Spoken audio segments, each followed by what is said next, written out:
Osceola County Stadium in Kissimmee, Florida. An absolutely gorgeous day for baseball is for the final time ever.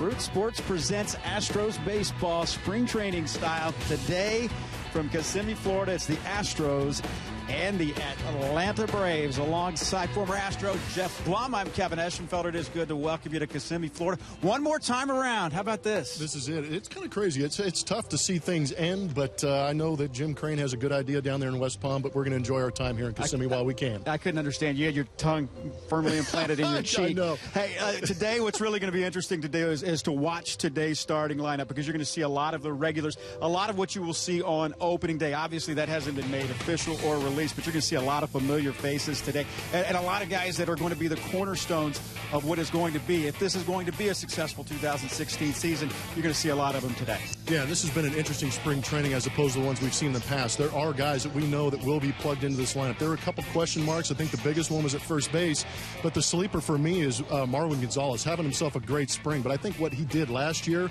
offensively and defensively, kind of opened up that spot at first base, especially when John Singleton struggled so bad. But it's kind of interesting to see that we're at that time in camp where the opening day lineup could be on the field today. Well, let's talk about one of those cornerstones. Altuve's one. George Springer is another. And how nice will it be to have George Springer for more than 100 games? Well, that's the thing for me, is having him out there for 120, 140 games could be a difference maker. Think about what happened last year. He really wasn't 100%, and they still got that wild card spot, put him in the playoffs. But imagine him hitting in that lineup fresh and healthy with Carlos Correa hitting behind him. It's going to be incredible. And Correa at 21 years old. We were joking watching him take infield. That's a full-grown man. And Marwin Gonzalez, if you look at any of the depth charts around baseball, Marwin is listed at every position in the infield. And I appreciate that. Everybody gives Ben Zobrist all the credit for being that super utility guy. But I know Marwin Gonzalez, if he is not on this ball club, it is a different ball club. He creates so much depth for A.J. Hinch. It's great. All right, it's Fiers and Fulton-Evich on the hill as the Astros get set to take on the Atlanta Braves. We'll meet the starting lineup and get you ready for first pitch when we return to Kissimmee next on Root Sports.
To Osceola County Stadium, the Astros hosting the Atlanta Braves, here in Kissimmee, and Mike Fiers will take the mound for his fourth game of the spring. He had a tough outing in that last one, giving up 2 earned runs on 5 hits, so he's looking to bounce back, have some clean innings here today as opening day is just around the corner. Something big to watch with Fiers is first pitch strikes. Has a lot of success when he's doing that. The strikeout numbers can be very high for him when he does that, so we'll watch for that. It's something he's obviously working on, and some other things as well, as all pitchers are. But Fiers feeling really comfortable in this starting rotation and where he is in this clubhouse as well. Of course, coming over during the middle of the season last year in a trade. So finally feeling like he's a part of this team and he belongs here as a Houston Astro, and obviously feeling more comfortable with Lance McCullers out to start the season. He is likely to be in that starting 5 and should be, could be, as the guys were saying in the pregame, I want to ask you guys about this, could be slotted as early as that third game of the season against the New York Yankees, or maybe the fourth,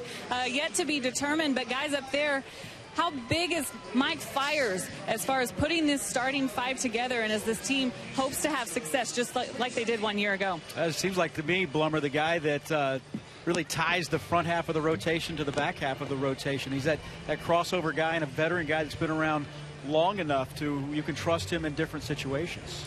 Yeah, I think he really earned that trust coming over in that trade last year, getting the starts key down the stretch in September. There you see his numbers on spring that Julia was talking to. But I think what you saw in that last start got a little wild. Julia talked about throwing first pitch strikes with a key to Fiers' game. And I couldn't agree more. This is a guy that can work ahead. Then he goes to multiple different pitches to put guys away. No-hitter in Minute Maid Park. I mean, that is unbelievable to me to see a no-hitter in a ballpark like that.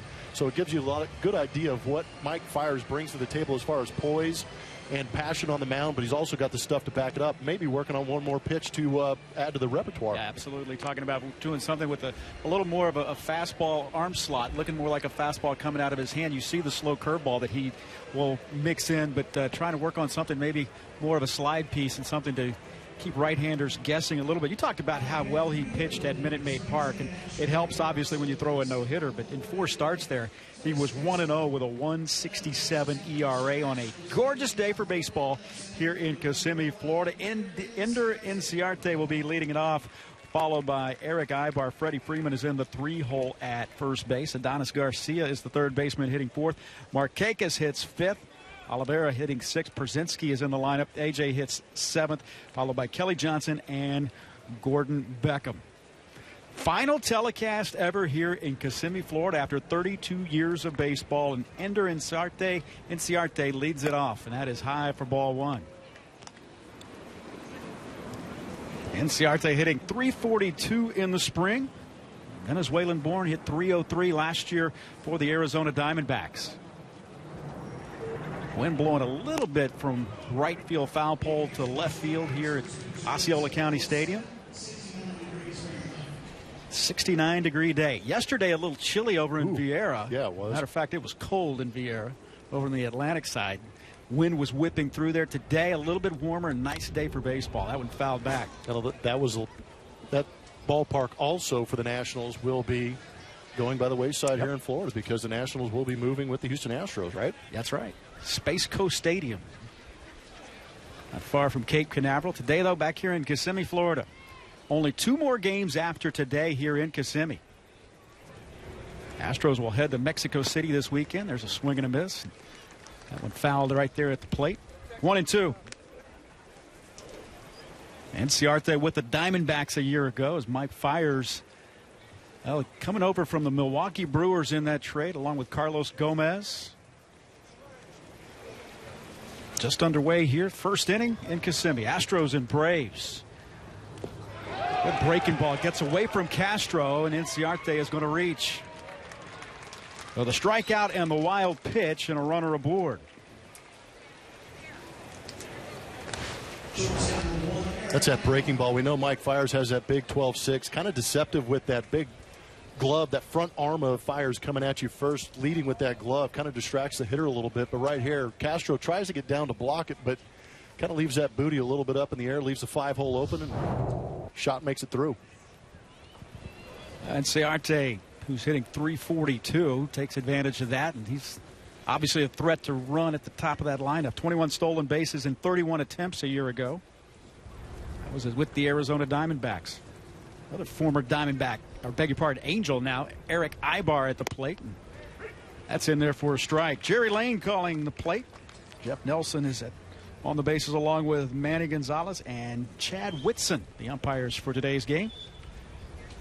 270 in 156 games with the Halos a year ago for Eric Ibar. Astros know a lot about this Eric Ibar, young man. He's a guy that's been around, 32 years old. Seen a lot of Astro pitching over the last few years. And he's been a thorn in their side offensively. That's why I was kind of curious about the Angels making that trade. Obviously, Andrelton Simmons, a perennial Gold Glove shortstop, but as far as offense, really doesn't add up to what Eric Ibar brought to the table. The trade was made, obviously, this winter, back in November. Astros glad to see him go to the Angels, though. Or go to the Atlanta Braves. That one hit the opposite way. Colby Rasmus measuring this one up. And there's one away. Oh, the wind can howl down here. Today, it's blowing, but not what we're used to seeing here in Kissimmee from time to time. Now here's Freddie Freeman, hitting .318 this spring with 4 homers and 7 runs batted in. Freddie Freeman's a salty vet on this Atlanta Brave team nowadays. This is a young team. Young and an inexperienced team. This is 7th season with the Braves for Freddie Freeman. Former 2nd-round pick in 2007. And he was in the big leagues early. He made his debut at 20. That was back in 2010.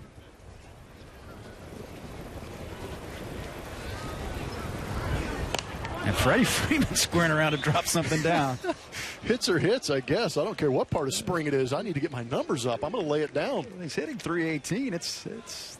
I mean, it's not like he's dragging a .071 up there. Well, you know, you got to get a couple extra runners on base for Adonis. You're looking, if a guy's named Adonis, you just get on base for him. But what you're doing, obviously, you're looking at the shift. That young man's not looking at the shift. He just wants another baseball. But you're looking at the shift, and you drop something down the third base line, and you walk to first base, what you tried to do once again. And which I don't get. I mean, as far as being a professional hitter like Freddie Freeman is, the guy has a quality swing, and I don't think he's one of those guys that struggles and needs to try and lay down a bunt twice. And I think we're seeing why he doesn't do it in the regular season, maybe trying to attempt it here in spring training to get it out of the way and see if he can, but he just put himself in an 0-2 hole. Fundamentals 101.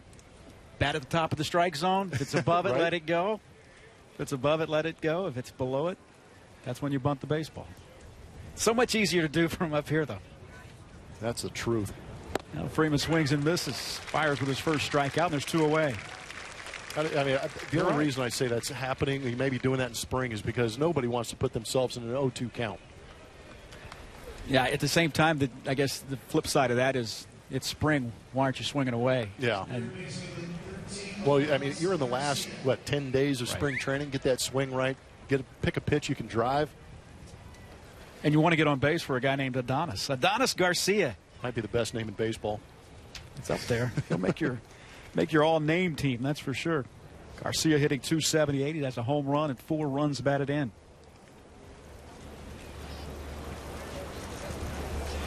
I think the name is a little more appropriate for the Astros shortstop. Yeah, that's true. Inciarte struck out to start the game, and the wild pitch reached first base. Markakis waits in the on-deck circle. This is game number 21 of spring training for the Astros. And they've seen a lot of the Braves. 4th of 6 matchups with the Atlanta Braves. And the Astros facing a former Houston Astro farmhand, played 16 games for the Astros, pitched 16 games, Mike Foltynewicz. Mike fires, trying to get through the first with 2 outs and a runner aboard. That's in there for a strike.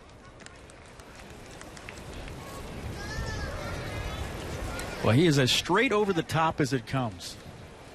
And he is a big man. You talk about throwing downhill. He does create a good angle. And watch that lead arm. Mike Fiers is a little bit different delivery, especially out of the windup. Really throws that glove first at the hitter. But throwing that glove at the hitter first kind of creates that deception. It reminds me of Warren Spahn. Some of the video I saw him really led with that glove first, trying to hide that pitch. You know, Koufax had that shoulder tilt too. Mm-hmm. And not so much left and right, but front and back. Yeah, exactly. With that right shoulder seeming to be below the left. See him come over the top. That's a breaking ball. Ripped. Javier Bracamonte with a big-time play down on the left field side. Lifesaver. Yeah, not that. You know, Brock just got married on Saturday. Oh, he was all smiles today. It was good to see him. He is a happy man. That's a big-time play down there. And I guarantee you, the kids were scrambling for that front row to be able to get that baseball. Once he did all the hard work, the heavy lifting. You just toss it up into the stands. It's in the dirt. Castro throws down, and he's in there. So Inciarte, good read at first base. on a ball in the dirt. And now a runner in scoring position for Adonis Garcia. Yeah, that was a very good read. Castro actually did a pretty good job of keeping that ball in front of him. You see it kind of ricochet and creep out in front of him a little bit. Didn't get out of the box, but Inciarte had a great jump to beat that throw. That's about a 57-footer, too. Those are tough. Yeah, those worm burners.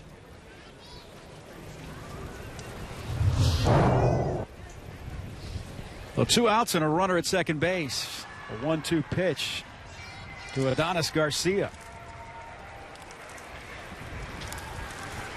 A good crowd on hand here today at Kissimmee, Florida. Just a couple of games left here at Kissimmee. That one in the dirt. Now 2-2. As a position player, and you see a guy get out in front, and you see it a lot. Obviously, strike one's the best pitch anybody throws, the old cliche, but you see a guy get ahead in the count, and you see him throw a couple in the dirt. Do you understand that as a position player, what he's trying to do, or are you looking at it going, come on, man, let's finish this guy off? You should at this level. He is trying, but we talked about that last pitch looked like that slider he's trying to work on, but a guy like Fires who works so hard to get on top, it's tough to tell the guy to get on the side of a pitch sometimes. No hits, a man left as Carlos Gomez takes care of that one, and we are through a half inning scoreless with the Astros coming to bat.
Florida, not a cloud in the sky here in Central Florida. Astros will be led off by Jose Altuve, the second baseman, followed by George Springer and Carlos Correa. It's going to be a lineup that you're going to see a lot of all season long. At least that's the plan for that man, A.J. Hinch. Rasmus Gomez and Valbuena, the middle third. Marwin will hit seventh. The designated hitter will be Preston Tucker, and Jason Castro is behind the plate. He will hit ninth, and they will face Mike Foltynewicz, former first-round pick, 19th overall in 2010 of the Houston Astros. Big-time arm, but he has yet to be able to harness that and turn it into a productive major league career.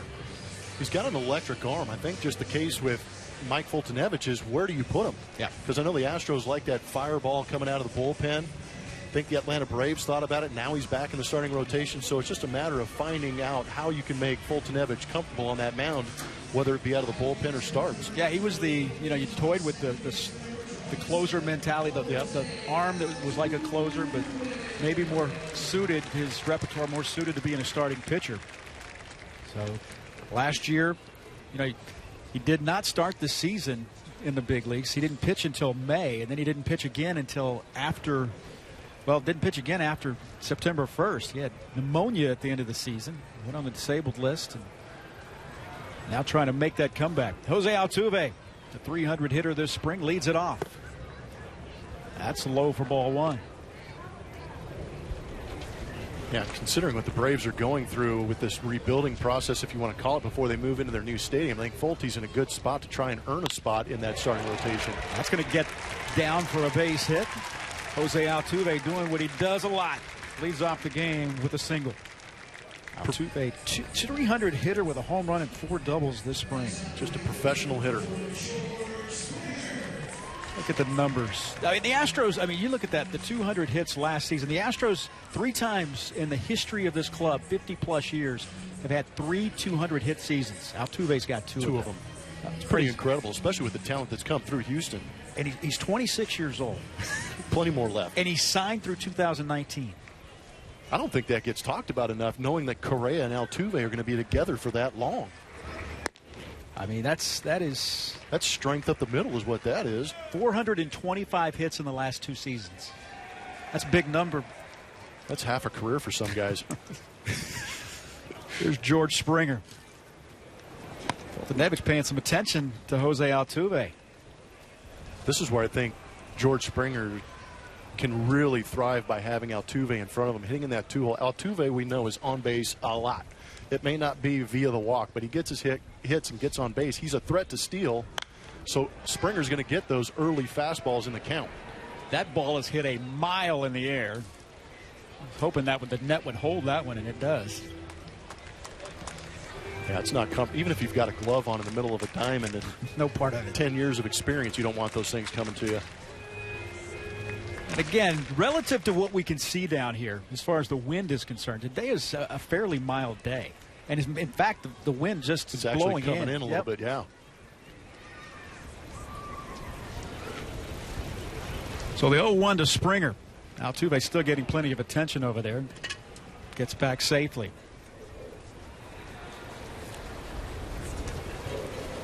Springer's numbers last season in 102 games, and the biggest number for him is 102. They want him to play more than 102 games. He faked to go, and he's back just in time.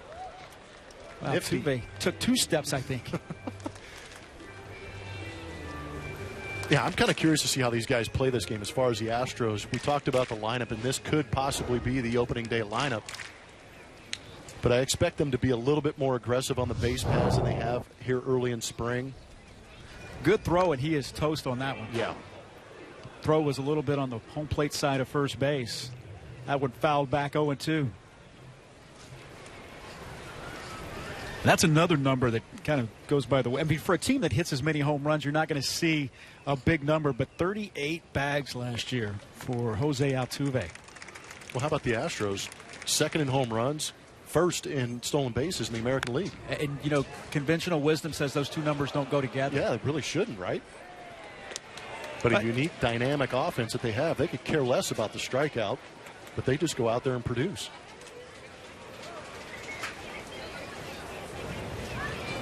Springer in a battle here, facing a 0-2 pitch after fouling a couple of away.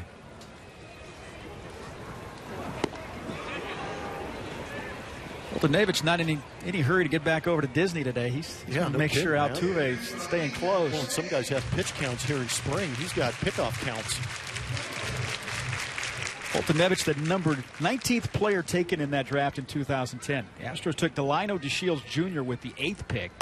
That ball hit to left, and Foltynewicz may have gotten away with one there. I think he may have hung a bit of an 0-2 breaking ball, but Springer flies out, and there's one away. Yeah, I think he got away with one here, too. You can kind of see the hesitation in George's swing. Got jammed a little bit.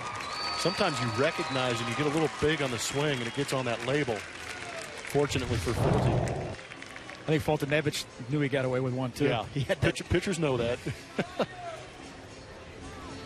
Put that one in your bank next time you burn one off on the outside corner and someone hits it opposite field. Exactly. This game never evens out, by the way.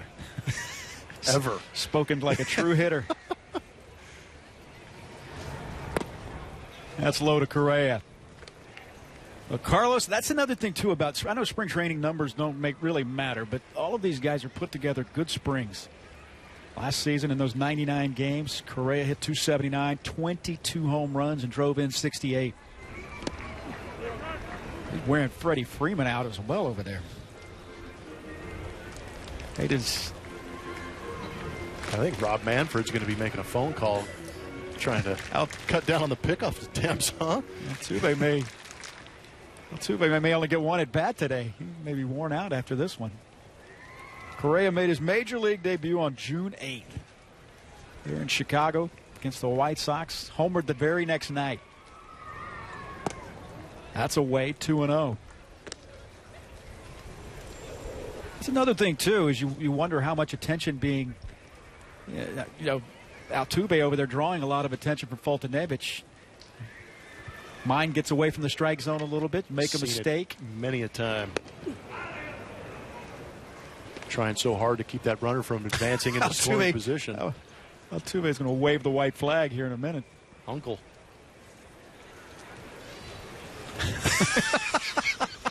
Oh, man. Professional lip readers at home are having a blast. Well,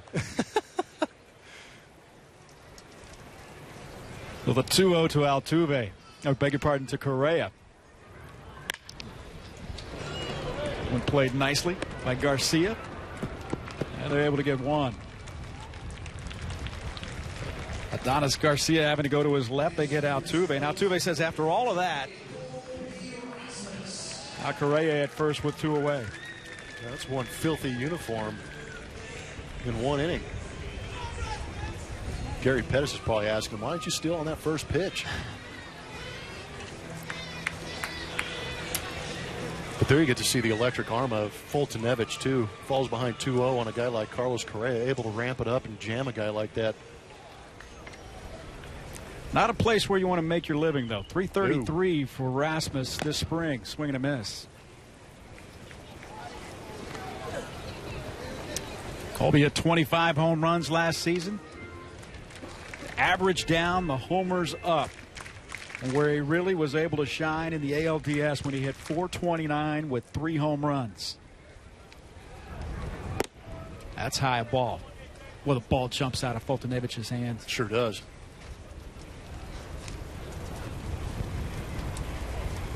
I don't think there's a happier guy on the Astros than this guy right here. He had a chance to go wherever he wanted to go. He wanted to stay right here. That one fouled off. And Colby's been around a while, and the reason I bring that up is because guys that have been around a while, they like to win. They want to win. They think it looks good on their resume, and I think Colby recognized that it's a good opportunity for him to stick around here in Houston and keep winning ball games with this core that they have built. Astros 11-8-1. They lost yesterday to Washington over in Viera. That one's high a ball. It's their best start to spring training since 2007. They were 12-7-1. And I don't think spring training numbers really matter, but they do, if that makes any sense. I mean, from the standpoint, generally good teams are going to win more games. That's a breaking ball that's inside. 3 balls, 2 strikes, 2 outs. Correa will be going with the pitch. I saw something the other day that 5 of the top 6 records in spring last year between Florida and Arizona, 5 of those 6 teams went to the playoffs. So there is something to be said, like you're saying. Well, that's just it. Whether you really care about the outcome of the game, generally the better teams are going to win the game. That one swung and fouled off on that right side. Well, it's a little bit different when the Astros go to that second phase late in games with their prospects. I mean, they're bringing in some pretty legitimate guys to face up against other teams' prospects. That's a great point. Both at the plate and on the mound. Yeah.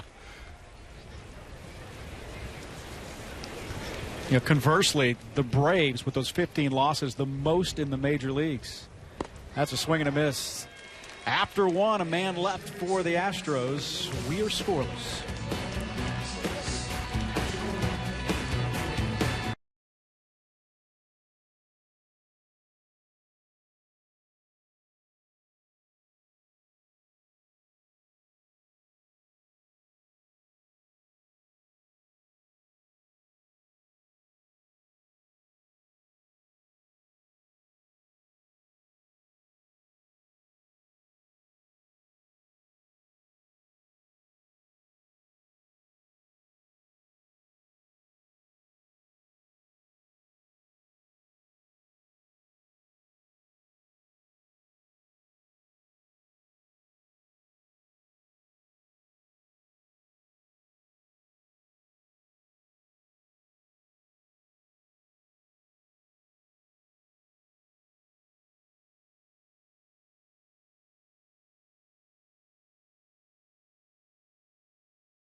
Welcome back. Top of the second, no score here in Kissimmee. The Astros home opening series is April 11th to the 14th versus the Kansas City Royals. Tickets on sale now. Don't miss the chance to see the Astros kick off the season. And for more information, visit Astros.com or call 1-877-9-ASTROS. Kevin? I think you left your sunscreen up here. Did I? Seriously. Neutrogena? Yeah. Yes. That's it. I got it. Oh, Uh-oh. I'm in trouble. You know where to find it. yep. Sparky was looking for it. There's so many ways to go with that. Markakis grounds that one to first base, and no problem for Marwin Gonzalez. Marwin playing first base today. You know, I kind of crunched the numbers a little bit because I didn't have anything else to do. 44 games as an Astro at first base, 42 as a second baseman, 49 as a third baseman, 203 as a shortstop. But he's played 39 games as an outfielder and 7 as a designated hitter.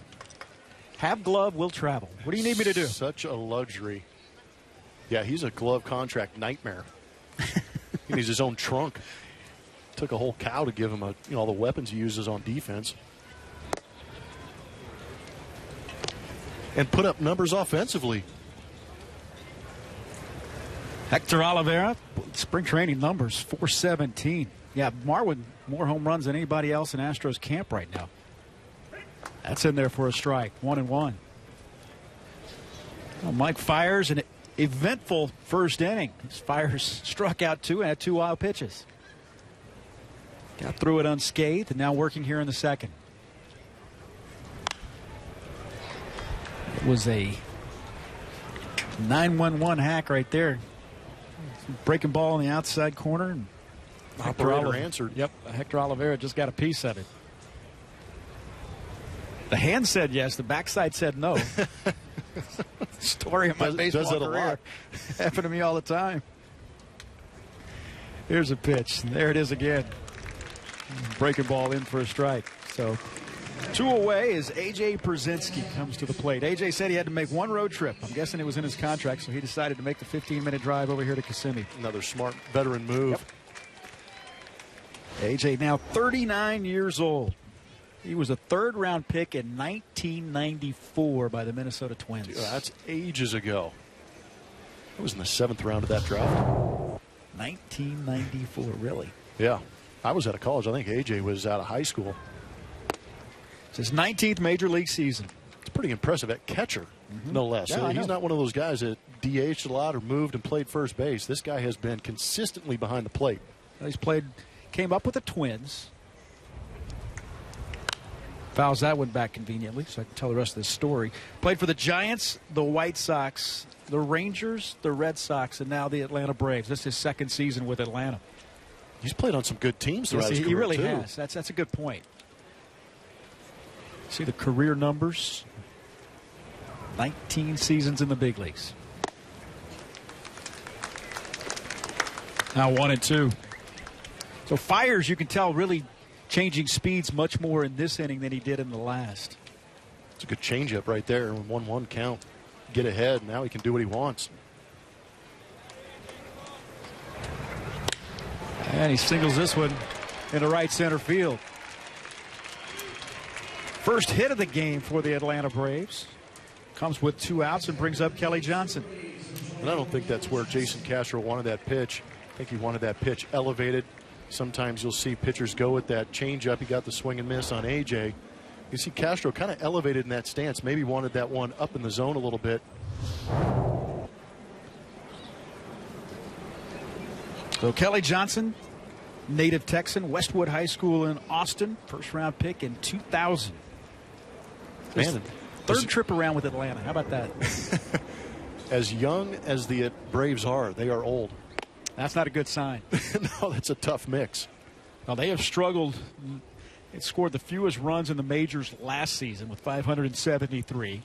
My goodness. Their run differential, they had a 318 run differential between they and the Toronto Blue Jays. The Blue Jays were off the charts as far as their run differential was concerned. Yeah. It was almost historic. I think that's a big number when you look at run differential to tell how dominant you are as a team over the course of a season. Oh, and they were. That offense is potent. At the same time, though, being that it's a differential, it's not just about all scoring runs. You have to be able to pitch, too. You had David Price into that mix and that rotation up there. Jay Happ had a good year, but their back part of their bullpen is what, when we went through there and saw them play, was incredible. We sent our picks in. We both picked the Jays in the East, right? Yes. You had to remind me. That's what I'm here for. We differed in the National League Central. That ball is hit well. But not well enough into the wind, and just goes as a loud out as George Springer able to haul that one in at the warning track. Through an inning and a half, scoreless here in Kissimmee.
Gorgeous final telecast here in Kissimmee. Beautiful day, 70 degrees. No humidity, not a cloud in the sky. Wind barely blowing in. And Marwin Gonzalez, what a spring he has had. Picking up where he left off. He'll bat third in the inning. It's been a power source here in spring training. Here's your first base situation. Is John Singleton, Tyler White, A.J. Reed, Matt Duffy, Marwin Gonzalez. Marwin can play everywhere, going right to left. Duffy, he's going to have an advantage because he can play both corner infielders. And forget about the 194. He can hit. A.J. Reed is a guy that, and he's a guy, but maybe a guy more down the future. Tyler White can just flat hit. John Singleton struggled early here in spring training.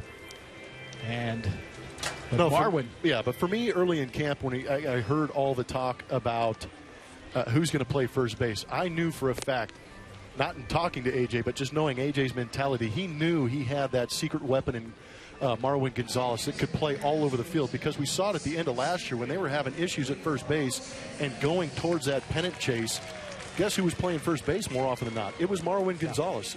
It was his bat, yes, but at the same time, the man could play defense all over the field and play it really well. So I knew for me, Marwin Gonzalez was the safety valve if things kind of fell apart at first base. I just think he's such a perfect example of a right place at the right time. A Rule 5 guy that while he got his feet wet in the major leagues, he had to stay here, and he was on a team that wasn't very good. And so he got an opportunity to play, and an opportunity, that's the key word, opportunity. Absolutely. That's a great word for it. And other clubs that may have been better at that time, the Astros were in a rebuild mode at the time, gave him a chance to play a lot of different positions and really show his wares. And then all of a sudden got a lot more comfortable. And now he's a very, I'm not going to say he's the most valuable guy on this team, but he is a very valuable piece to this team. Think about how many options that gives you as a manager with A.J. Hinch. The depth. I mean, it creates so much depth. Switch hits. I mean, there's really no reason to pull him out of the lineup because he can hit from both sides of the plate and he can put any glove on and field the position for you. Oh, by the way, Carlos Gomez is at the plate. 2-2 pitch. Yesterday, Carlos struck out. It was about as colorful a strikeout as you'll ever see. You could hear him from up in the press box. He doesn't do anything halfway, no, that's for sure. Not. He does not. 3-2. Leading off here in the second inning. We're scoreless. Mike Fultonevich on the mound for the Atlanta Braves.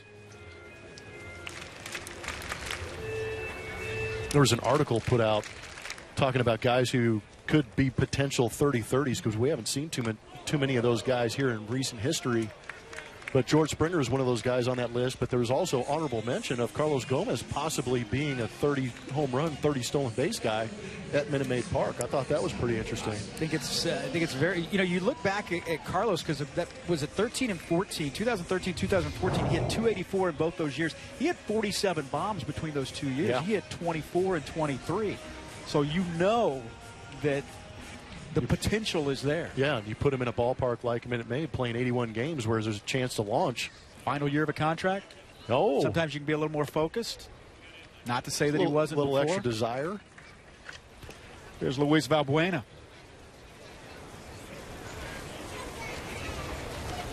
Nobody out after the walk to Carlos Gomez. He's at first. Valbuena 276 this spring. Fultonevich with the throw over. Yeah, hopefully Freddie Freeman's got a new glove on today because Fulty's going to break it in for him. He's breaking it in, baby.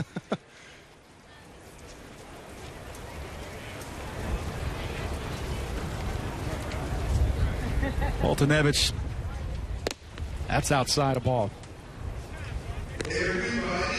Fultonevich from Minooka, Illinois. 24 years old. He was in the trade that sent Evan Gattis and James Hoyt to the Astros. You thank Fulty for all those triples last year.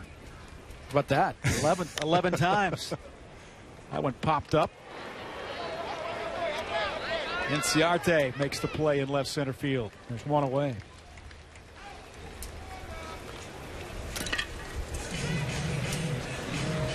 That was a crazy. All of the stats from last year, and I know.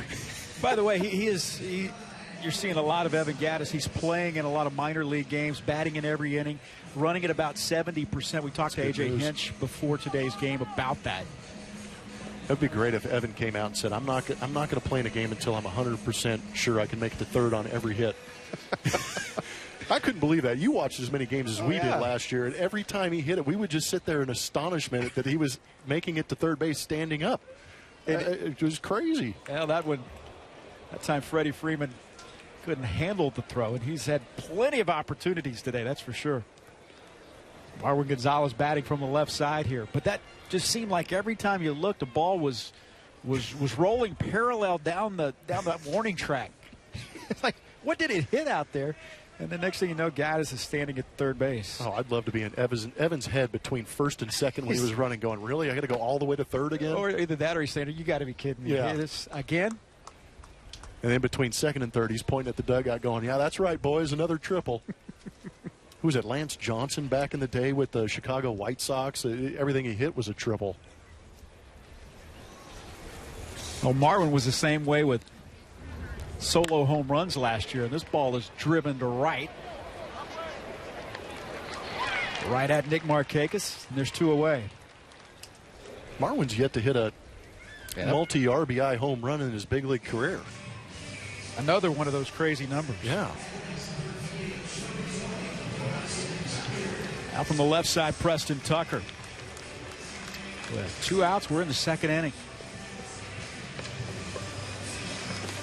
Astros got a leadoff single from Jose Altuve. That's their only hit. A.J. Przenski with a single in the second inning.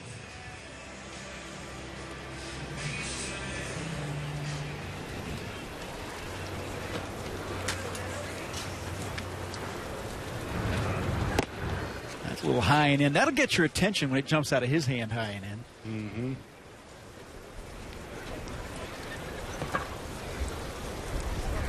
Preston Tucker made that major league debut, called up last year.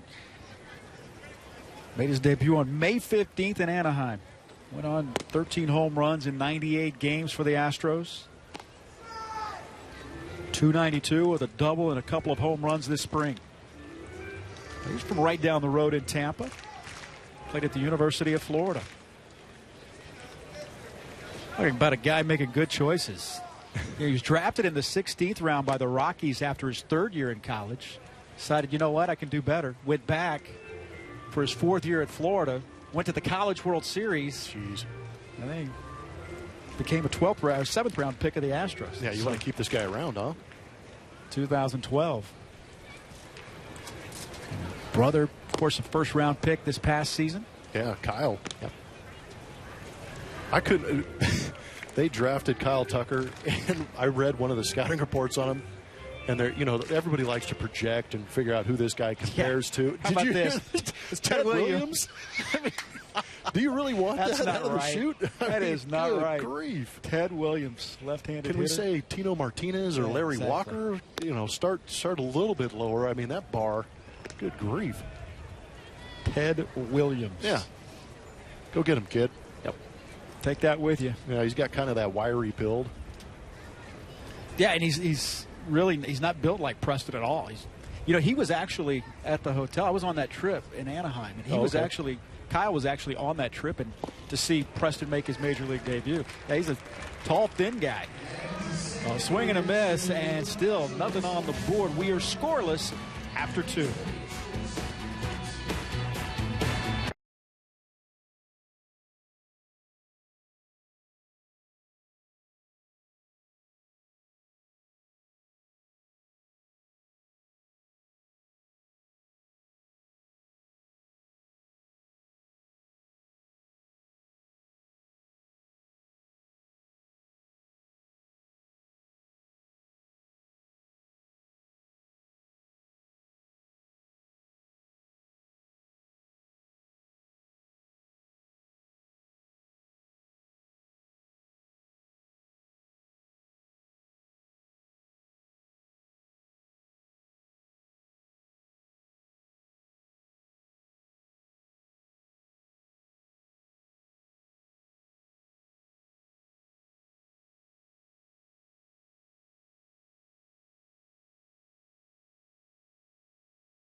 Be scoreless as we go to the 3rd inning, and Jeff Luhnow gracious enough to spend a little time with us, Astros general manager. Oh, what a beautiful day for baseball here in Kissimmee. You did good. It's gorgeous. I woke up this morning, it was like 45 degrees. I thought, oh, that's too cold for baseball, but it turned out to be a beautiful day. You guys, you couple more games here in Kissimmee, but heading this weekend, I know you're very excited about the trip to Mexico City. I am. I think it's going to be a lot of fun for our organization, certainly for me personally and for our fans to connect to Mexico. We're going to be down there 2 games, Saturday and Sunday, in Mexico City, and we're going to be playing the Padres and taking Correa and Altuve and Marisnik and Tucker, so it'll be a fun experience for all of them. How much fun is it setting that whole process up? Because, I mean, everybody's focused on the trip to Mexico, but there's a lot going on back here in the States as well. So just kind of give everybody an idea how much fun you've had trying to line this whole thing up. Well, we've got to make sure we've got enough players to play 4 games over 2 days in 2 countries in 3 different spots, all while we're trying to make decisions about who's going to make the club. Yeah, so roster cuts, you never know. There's a lot going on, but it's fun. It's exciting this time of year. There's a game in Cuba today, and it's fun that baseball's becoming more and more an international sport. You talk about branching out and getting into the other markets and international markets, and I know that's near and dear to your heart.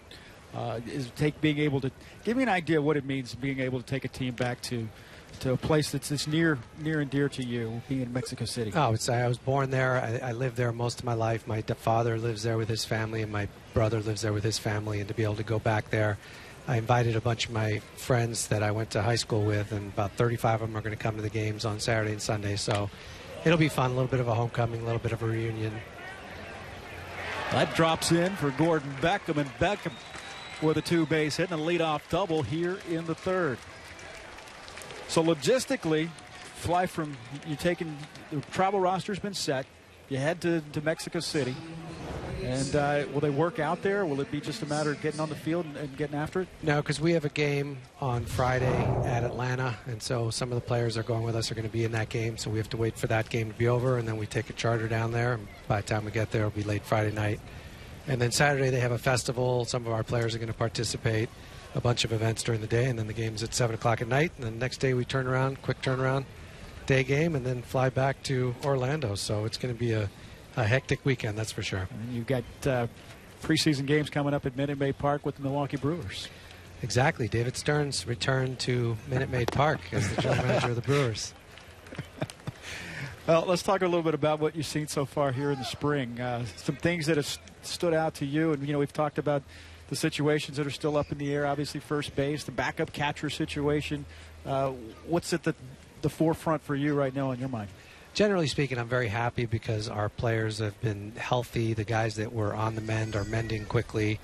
And that's what you really hope for coming out of spring training, to have lots of good options, to have your depth there, and to be able to field your best team. And I think we're accomplishing all those goals. The team that we're going to field against the Yankees in a couple Mondays is going to be a great team. And we have still a couple question marks, like you said, backup catcher and who's going to be the last guys on the roster, reliever or position player, and who's going to be the first baseman, they're everyday first baseman. But we've got a couple more weeks to decide. We've got some good options. Ender Inciarte with the single up the middle, and this will score a run, and the Braves take a 1-0 lead. Well, back-to-back hits to start here in the third inning, and the Braves lead it.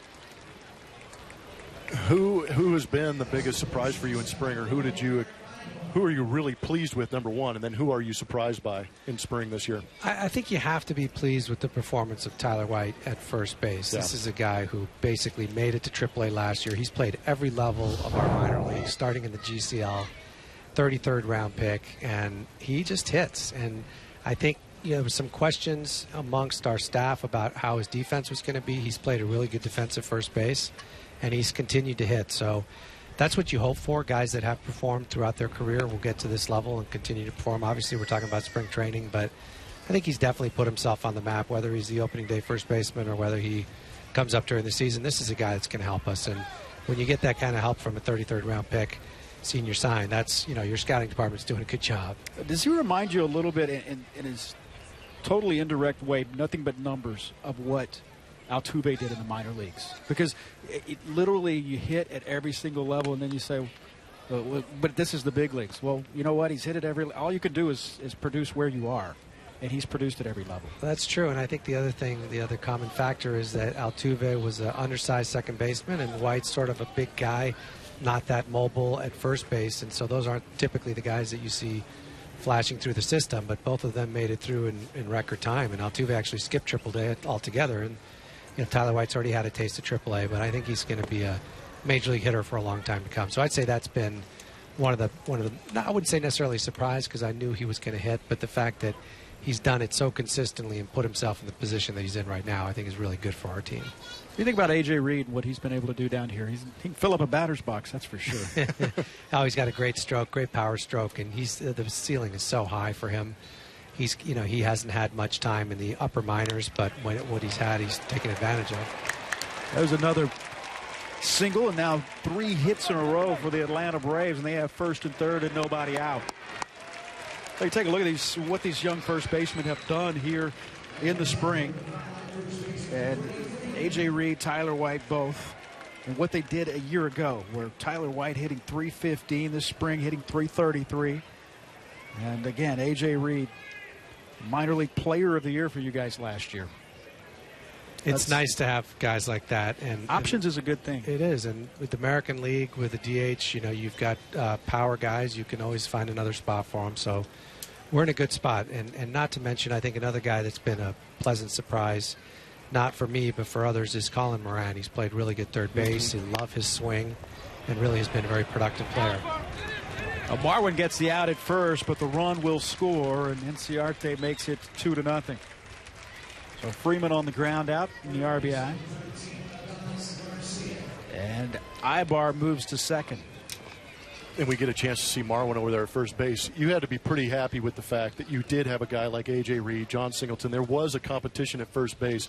But explain what a luxury it is to have a guy like Marwin Gonzalez out there. It's great. You've got a shortstop playing first base. The balls are hit at him hard. He's going to have no problem fielding them. He's got a good arm, switch hitter. I mean, Marwin really has turned himself into one of the most valuable players on our team because of his versatility. And we got asked a lot about him over the offseason, but you did. That's one conversation I just didn't take any further, because he is so important. He's the glue to this entire offense and defense. Yeah, Blummer and I are talking about, too, what a perfect situation for him, a Rule 5 guy. And he comes over and, on a team that was rebuilding and not really built to win at the time, so he got a chance to get his feet wet as a major league player, and if nothing else, get an opportunity really to show an organization what he can do. He sure did, and we were able during those early years, 2012, 13, really to give guys playing time and see what we have, and some of them proved themselves and some of them worked themselves out of the organization, but it was a luxury that we don't have anymore, that's for sure. 2 outs, you don't run on that arm. Think Dallas Keuchel makes the team? Sorry, I had to go there. Sports Illustrated today had Dallas and Altuve and Correa on the cover, and I think they were prognosticating an Astros championship this year. So hopefully, there's a lot of people in that boat. Yeah. And talk about having a healthy Springer in your lineup, hopefully for 140-plus games this year. That's going to change a lot of the dynamic in that lineup, too. No question about it. When Springer is playing and he's healthy, he's one of the best players in the game, and he can really help us out. So this is a really fun, young team with a lot of potential. And I think even though we do have some question marks here and there, we have depth. There's still a lot of good young players coming, but the conversation is no longer about the guys that are coming. It's about the guys that are here and what they're able to do, what they did last year, and what they're going to do this year. And you got a nice mix, too. And I love whenever Colby Rasmus, they talk about him. And, he had options, and he had choices. And, he knew he's been around. He's been in, Cardinals organization. He's been in the Blue Jays organization. He knows about winning, and he wanted to stay here. What does that mean to you? He did. It means a lot. He was comfortable here. He gets along with everybody. His personality really blossomed here, and I think he found this place he can win. Correa with a diving stop, and that'll do it. Jeff Luhnow, I didn't want to see the Braves score a lot of runs, but I'm glad you had more time to visit with you. Thanks very much for spending some time. Sure. Enjoy that trip to Mexico City. Thanks for having me on, guys. 2-0 Braves.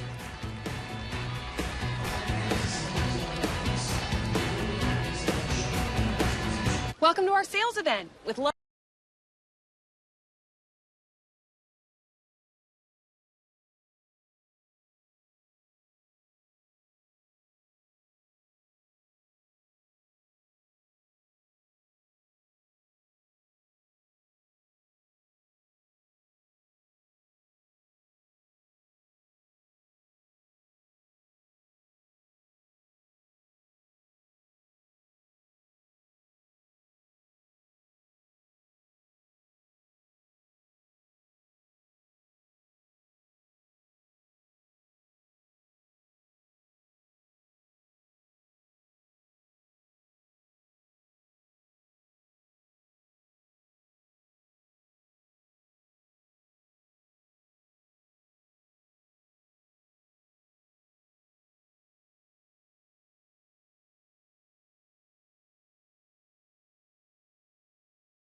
Braves lead the Astros 2-0, bottom of the third. Houston Astros season tickets are on sale now. Enjoy some of the best seats at Minute Maid Park. Save money and receive great benefits throughout the season. Join us this Saturday at Minute Maid Park for an open house and clubhouse tour for potential season ticket holders. RSVP by calling 1-877-9-ASTROS. We saw Carlos Correa make another great play at shortstop, and Jose Altuve you'll see hit in this inning. These are two big faces of the Houston Astros. You heard Jeff Luhnow just mention the cover of Sports Illustrated. Those two joined by Dallas Keuchel, that coming out today. They're absolutely thrilled. Lots of media coverage, though, this spring as opposed to maybe springs prior. A.J. Hinch very happy with the way his club's handling it, especially guys like Carlos Correa, who's getting a lot more attention. We've seen Jose Altuve for years now, but Jose Altuve is actually a guy that Carlos Correa will lean on. Will make sure he's doing the right thing, make sure he's handling things the right way. More of like a big brother, little brother relationship between these two, which I think will be very important as they move forward and play for many years to come, guys. I think that should be an older brother, younger brother. Right. Doesn't quite jive the other way. Jason Castro here to lead it off in the third inning. And, the thing, too, Blummer, you talk about young teams that maybe get a little over their skis, everybody telling them just how good they are. I think this is a baseball mature team for a young team. Is that fair to say? No, I think it is very fair to say. These guys have been we always talk about development in the minor leagues. These guys have been developed to play well together and to play to win. That's a great, I think they developed that winning attitude together. So these guys, and if you look at the minor league system, each level probably has a ring each, at least in the last 2 years. So these guys have had a lot of success. They're bringing it with them. And what I like is that they got a taste of it last year, of how good it can be. And I think they want a little bit more, which is encouraging. Adonis Garcia just made the shift after an 0-2 pitch. And now he moves into right field. And there is strike three. I'm not sure Brzezinski knew where to throw that one around. He just kind of fired it up there. Somebody go get this. Well, Adonis went for the fair catch. So now Altuve back to the top of the lineup. There's something to be said, too, about, maybe because we're closer to it, we see how much work these guys put into it. And Altuve, a hard-working guy. And I had a coach tell me one time that, when your best players are your hardest workers, that's half the battle right there. And when you talk about leadership, that's what you want to see from your leaders is they work hard. They lead by example, and Altuve's a great example. Altuve has the only hit of the game for the Astros. He led off the first. with a single. That is all Foltynewicz has given up. Now time is called. Gets a baseball loose down on the right field side. Got a yard sale in that Atlanta Braves bullpen. Is your pass list here?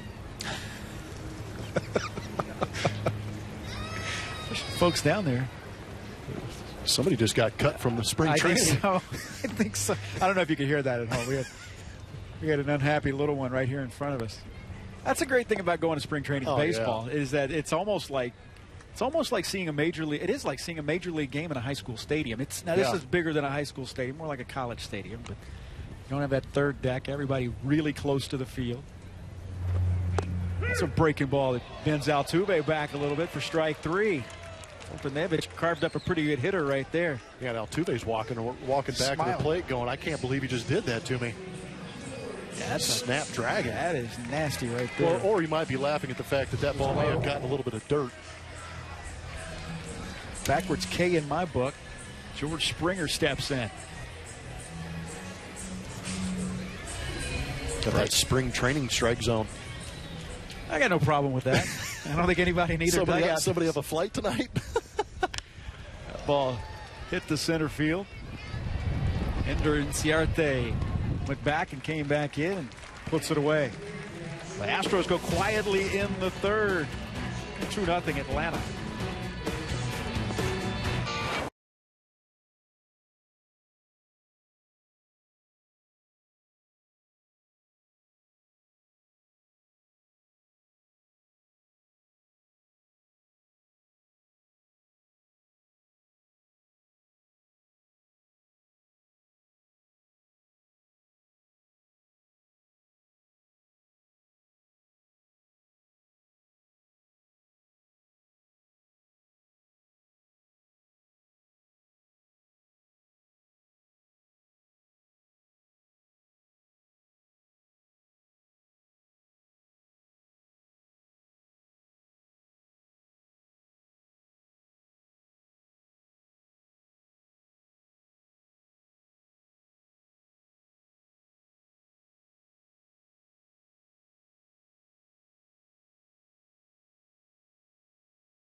Orbit getting it done here at Osceola County Stadium.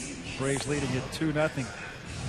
Got a daughter in college now, and she loved Orbit until Orbit got close, and my goodness. Was it the odor or the size of the head? It was the size of the head. Yeah, TV, really doesn't do it justice. That thing is massive. Yeah, he's getting his work done here in Florida. Not going to have to work out this afternoon, that's for sure. Hector Olivera there to lead it off and skies this one to center field, and Carlos Gomez brings that one in, and there's one away. 2-0 Atlanta leading it. They scored 2 runs in the third inning. RBI single by Ender Inciarte, and Eric Ibar put together 3 straight hits as Gordon Beckham led that inning off with a double. One away here in the fourth. A.J. Przinsky, who singled back in the second inning, steps in for the Atlanta Braves.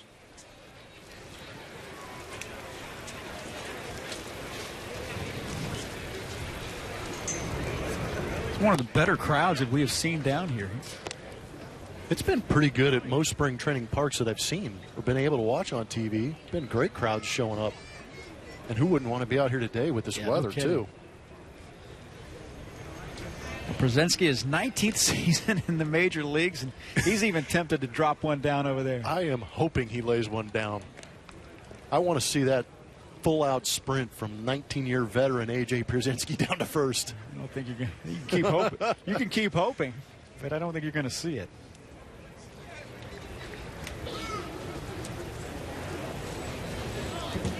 There's a 1-1. One out here in the fourth inning. Altuve to his left, and there's two away. There's Kelly Johnson. Flied out to right, back in the second. Johnson went to Westwood High School in Austin, first round pick in 2000. And I think he's played for every team in the American League East. Worked his way through the National League. Yeah. Played for Toronto, the Rays, Yankees, Red Sox, and Orioles. Am I missing anybody? That's it. Played for Atlanta, Arizona, Toronto, the Mets, the Rays, the Yankees. That's impressive. That's even got me beat. Boston, Baltimore. I'm not even done. Atlanta. Still going. He was traded to the Mets last July. Oh yeah. He should get a deal with Samsonite. Racking up some frequent flyer miles.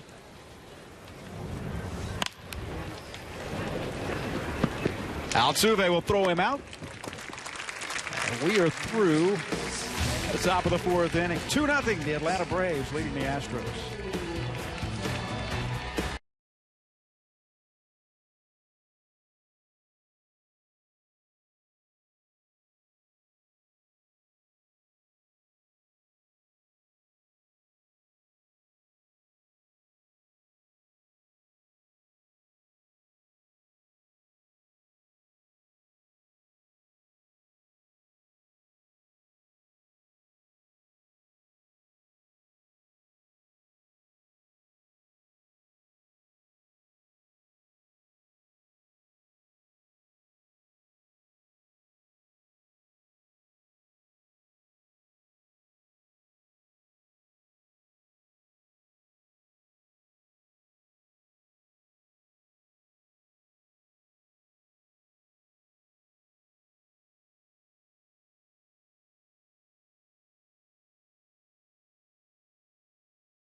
Nothing, bottom of the fourth. Astros spring training baseball is live with the MLB.com app. It's the At Bat app. Stay connected all spring with radio broadcast, video highlights, stats, news, and more. Download the MLB.com At Bat, the #1 app for live baseball on your smartphone or tablet. See great plays like the one that Carlos Correa had to in that third inning. Nick Markakis' ground ball. And Carlos Correa playing with the ship, able to scoop it, throw him out. Just find a way to get him near the baseball and let him make fantastic plays like that. Makes him look easy, too. That's what I'm kind of jealous of. You talked about it. You hinted at it in the open, talking about watching Carlos Correa. It's funny, when you watch a guy just take infield and you know he is a pure ball player, that's pretty impressive. And that's what Carlos Correa is. He's just pure. Well, Jace Peterson has now moved to third base for the Atlanta Braves. Gordon Beckham is in at short.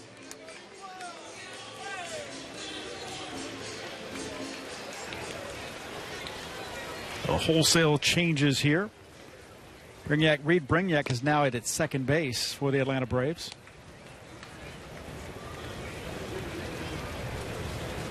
And Carlos Correa facing Mike Foltynewicz here in the fourth. Foltynewicz has looked really good in this game. This is only his second start of the spring. That's a fair ball.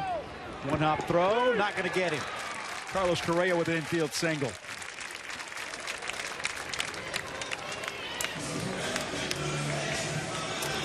So nice to see Carlos Correa in a single-digit number. Last couple of years in spring, he was up in the 60s. I think he's going to be wearing #1 for a while. And this is what he does.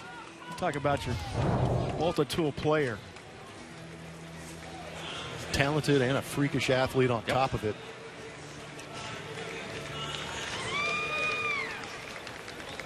Colby Rasmus, who struck out back in the first.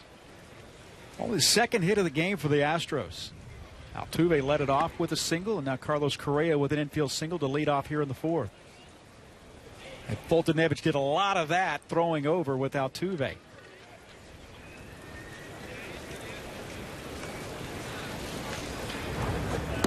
Tied to Rasmus. And Foltynewicz, number 19 pick of the Astros in 2010.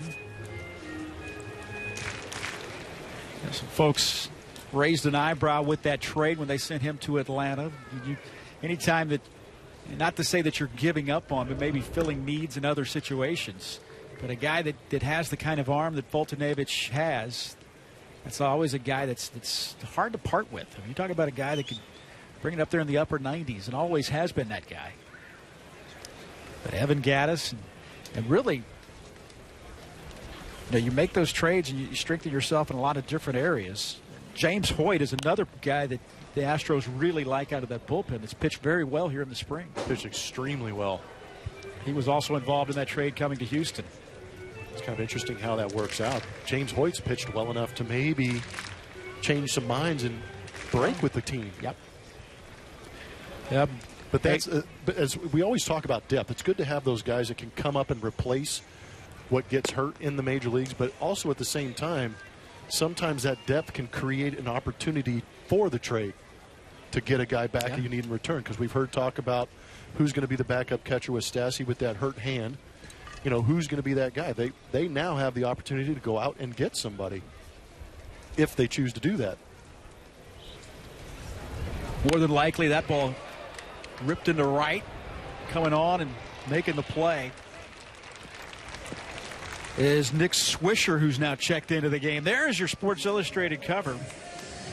And wow, right man in the middle with the beard, Dallas Keuchel, Correa, and Jose Altuve. How about that? Ready to lift off with the Astros. Man, we talked about how the hunters are now the hunted. And now being on the cover of Sports Illustrated, that will definitely put a target on your back. But I just love how all three of those guys are smiling because they know what potential they have to make things happen here in Houston. It's beautiful.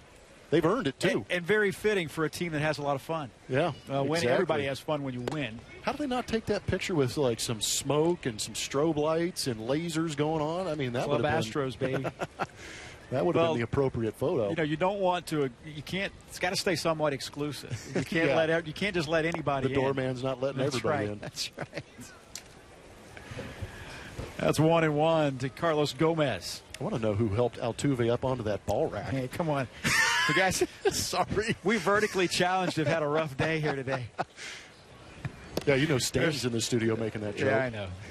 There's a swing and a miss. Yeah, what was the deal with that? I don't know, man. Played the milk carton card. Gosh. I mean, even I was like, I was going to jump to your defense. I couldn't believe it. That was funny. Spring training, that's when you get it out of the way, right? That's right. That's right. There's a call, strike three, and Foltynewicz. That's his fifth strikeout of the day. On his third straight looking. And now, Fred Gonzalez is going to come out. Foltynewicz's day will be done.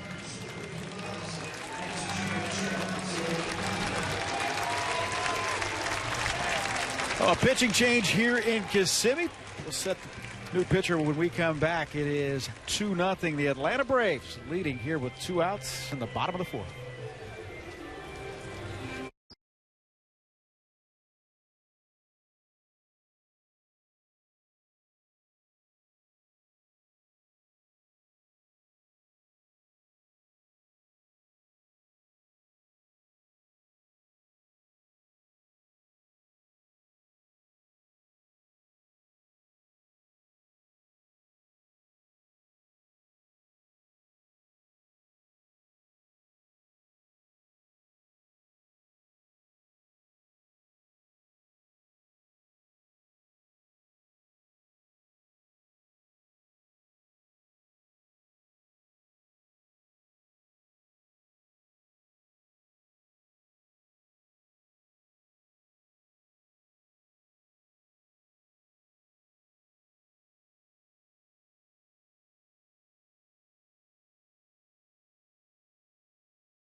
Braves leading the Astros 2-0. Pitching change here as Chase Johnson Mullins comes in to pitch for the Atlanta Braves. That's a big man right there. 6'9", 280 pounds.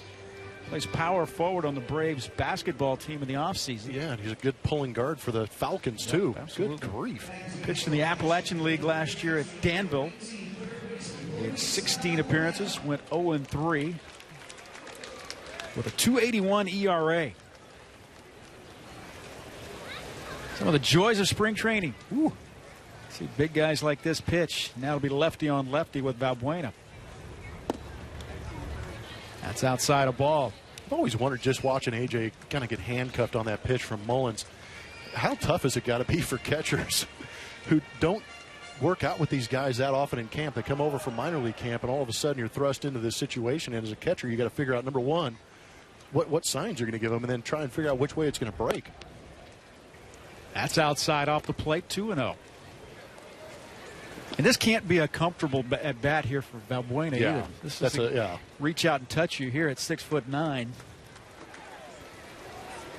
Looks like he's letting it go from where the dirt starts with the infield.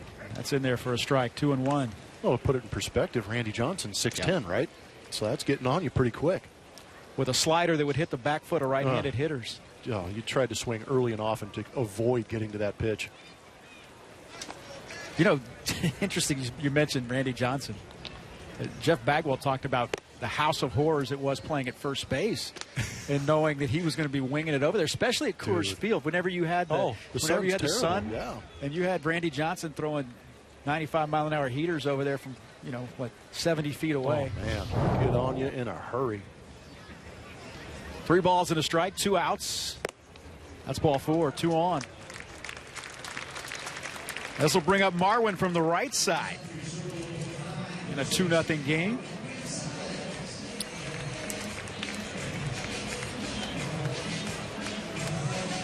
So Correa at second. Marwin, the batter. Valbuena makes the stroll to first base.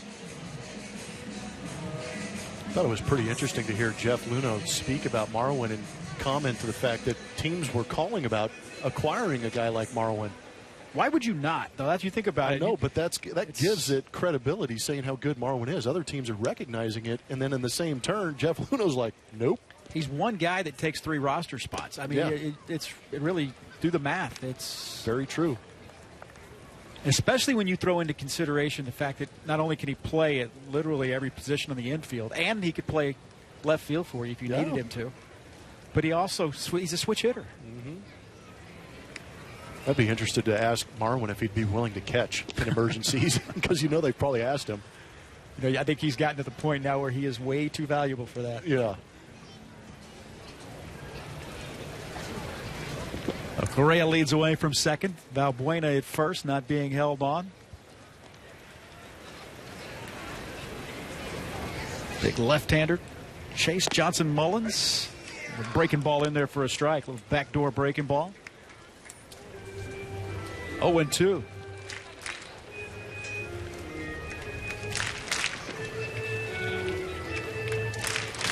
Braves got 2 in the third, lead at 2-0. We're at the bottom of the 4th inning.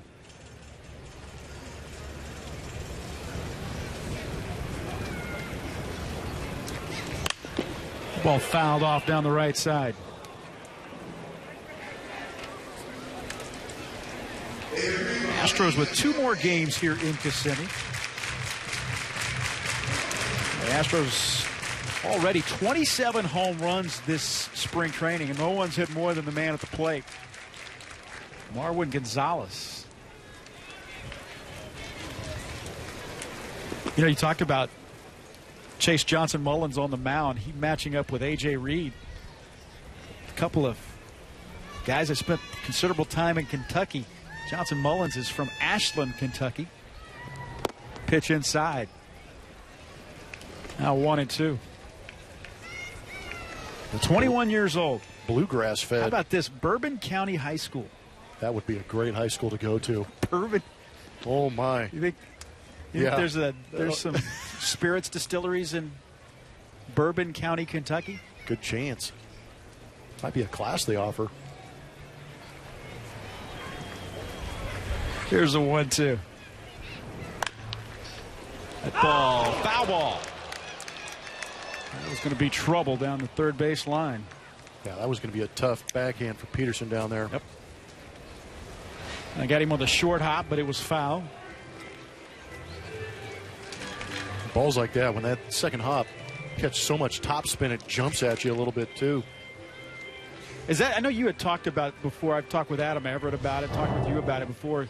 So much of it has to do with when you're dealing with hops. Every once in a while, one's just going to get you. But at the same time, it's the experience of knowing where to play certain guys. Yeah. Where to make that, get yourself in position before the hop, before it gets to that, right? Yeah, what I thought was interesting about playing third base, and it actually started when I started playing third base with Adam Everett at shortstop, is that he would give me a verbal cue when off speed was coming. It would be a little, just to get me prepared in anticipation, especially with a lefty on the mound and a right-handed hitter up there. The opportunity was increased on those off-speed pitches of me getting a ball like that. So that helped me try to prepare to get in position. But like you said, the experience, the guy at the plate, you know when to anticipate some hops, and you recognize the hop early. And Adam was really good at doing this, was getting his feet in the right position to see that hop as long as he could. He would look, so he'd look in and get the sign. Yeah, he'd know when off-speed pitch was coming. Yeah, he would peek into the catcher, get the sign, and as his pitcher was coming set, like maybe right about right here, you'd hear if it was off speed, and I'd be ready. Here's the 2-2. 2 outs, 2 men on. That would foul back. Right up the mid of A.J. Przinsky into the screen. Chase Johnson, Mullins, 6'9", 280 pounds. On the mound now for the Atlanta Braves. In relief of Mike Foltynewicz, who pitched well. Only his second start. He came in with an ERA of 9. A solid outing for him. Really was.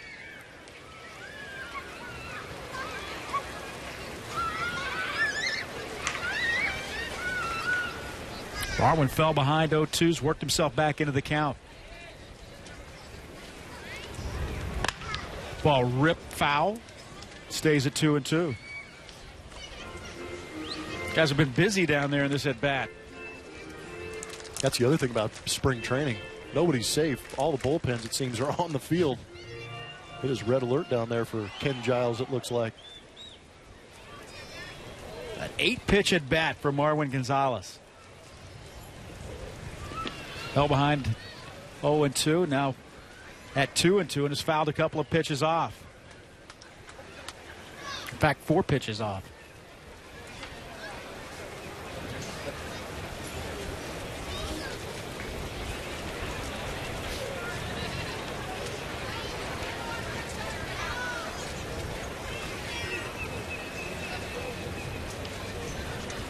The 2-2 again. Skipped that one in inside. It was a heck of a stop by yes, AJ. It was. And if you're a pitcher, I would guess as a young pitcher that you don't want to do that too often with a veteran catcher behind the plate, especially when you're wearing number 97. And you're pitching to the guy that's been there for 19 years. Exactly. Think about how many spring trainings AJ's been in. And much like we talked about as an infielder, you anticipate hops. I'm sure AJ right there did a good job of anticipating where that ball might be, did a good job of knocking it down. Tyler White waits in the on-deck circle. 2 outs here in the bottom of the 4th inning. Astros trailing 2-0.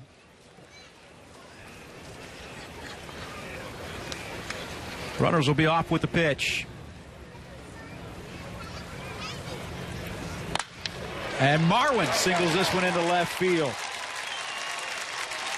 Correa will score, and it's 2-1. RBI single on a 10-pitch at bat by Marwin Gonzalez. Continuing to rake here in spring training. Talked about Altuve and the 4 home runs, leads the team. Also driving in plenty of runs. Good AB, too. We talked about how many pitches he saw, especially against a rookie pitcher in Mullins. Worked himself into a count where he knew he was going to get a fastball and raked that base hit for a big 2-out RBI. Good piece of hitting. Not trying to do too much either. And now Tyler White will step in as the pinch hitter. It was a high-quality bat flip after that, too, by the way. Yeah, he knew what he was doing. Been there, done that. Spice it up.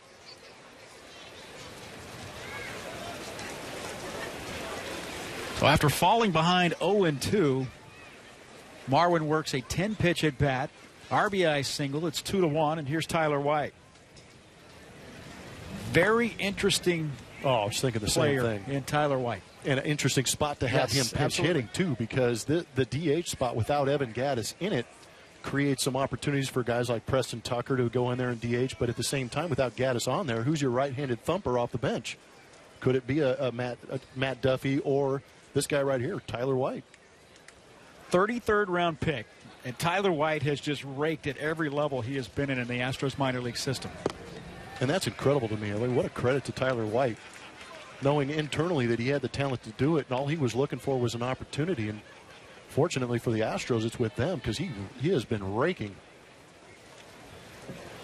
Yeah, there's just some guys. Talking with AJ yesterday, he said, some guys can just hit. I talked to Jeff Luhnow just a minute ago. You heard it here. Is that, Altuve hit at every level in the minor leagues. Again, I'm by no means comparing the two, but if you hit at every level you're at, who's to say you're not going to do that at the big league level?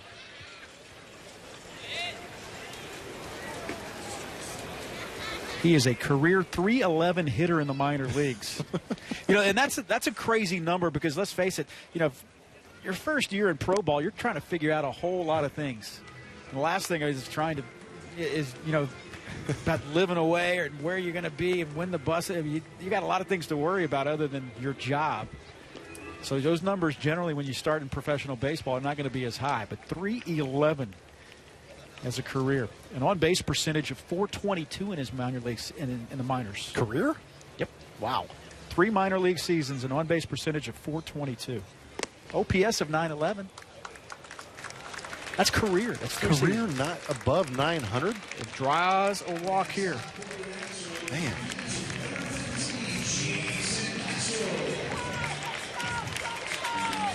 And I know that last pitch from Mullins was way out of the zone for the walk on the 3-1 count, but at the same time, you got to give credit to Tyler White getting in that position, but not trying to be over-aggressive with 2 outs and runners in scoring position, trying to expand the zone, so to speak, and try and drive in runners to impress people. He just takes the walk. Yep. Pitch recognition, and that's what everybody, you start talking about a guy like Tyler White, and when I ask people about that, that's one of the first things that comes out of a lot of people's mouths is pitch recognition. He rarely looks fooled with a pitch. Those are good things to be said. Spots it early.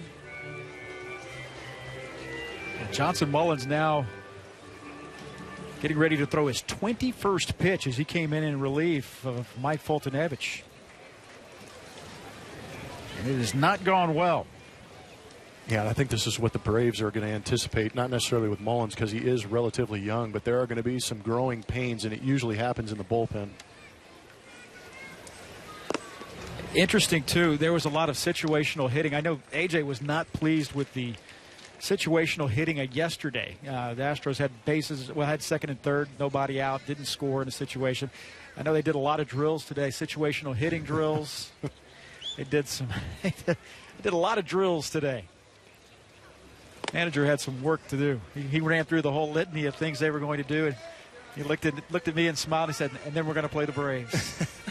And it's good to see. You can't let these guys sit back and rest on their laurels or say, "Oh, these guys have got it figured out." I mean, AJ is doing a good job of being that player's coach who, when they're going well, he lets them do well. When things aren't going good, he reins them back in and gets back to the fundamentals.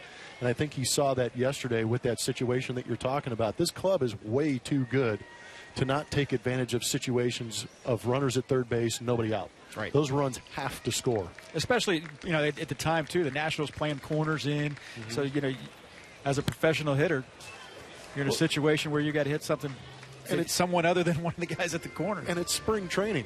I mean, I understand that spring training is you're trying to get loose, trying to get ready for the season, but at the same time, the reason you play these games is to create game-like situations. And I think that's what AJ's expecting, especially here late in spring, to take advantage of those opportunities, because throughout the course of the season, that runner at third may be the difference. Well, Chase Johnson Mullen on the mound. There's a swing and a miss. Faced 4 men, and the Astros leave the bases loaded. But they get a run on a couple of hits, and the Astros lead 3. It's 2-1 Atlanta after 4.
lead the Astros 2-1. We're in the top of the 5th, and we're joined by Scott Feldman, who only agreed to do this interview if I wore a glove to protect both of us. Yeah. You should not be trusting me with this glove, by the way. I trust you.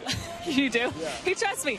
Well, Scott, let's start with your spring training so far. You've been through a few of these. Where are you right now as far as preparing for the season? How do you feel? I feel pretty good. I feel like I'm protected not only by your glove, but by these ninjas right here that are helping us out. But yeah, I feel good and ready to go. You know, I think during spring training, thank you. This is a very tough thing you have to do right here. You need water breaks in between the questions. Yeah, I'm getting that dry mouth, so I got a little Gatorade here to help me out. But yeah, I feel good and just excited. The season's about to start. You know, we can leave Kissimmee and get out to Houston. Well, everyone's working on something. I know there's got to be a few things you're working on. I hear about the changeup. Tell us more about this pitch and why you're deciding to work on it this spring. Well, I was trying the knuckleball and it didn't work, and then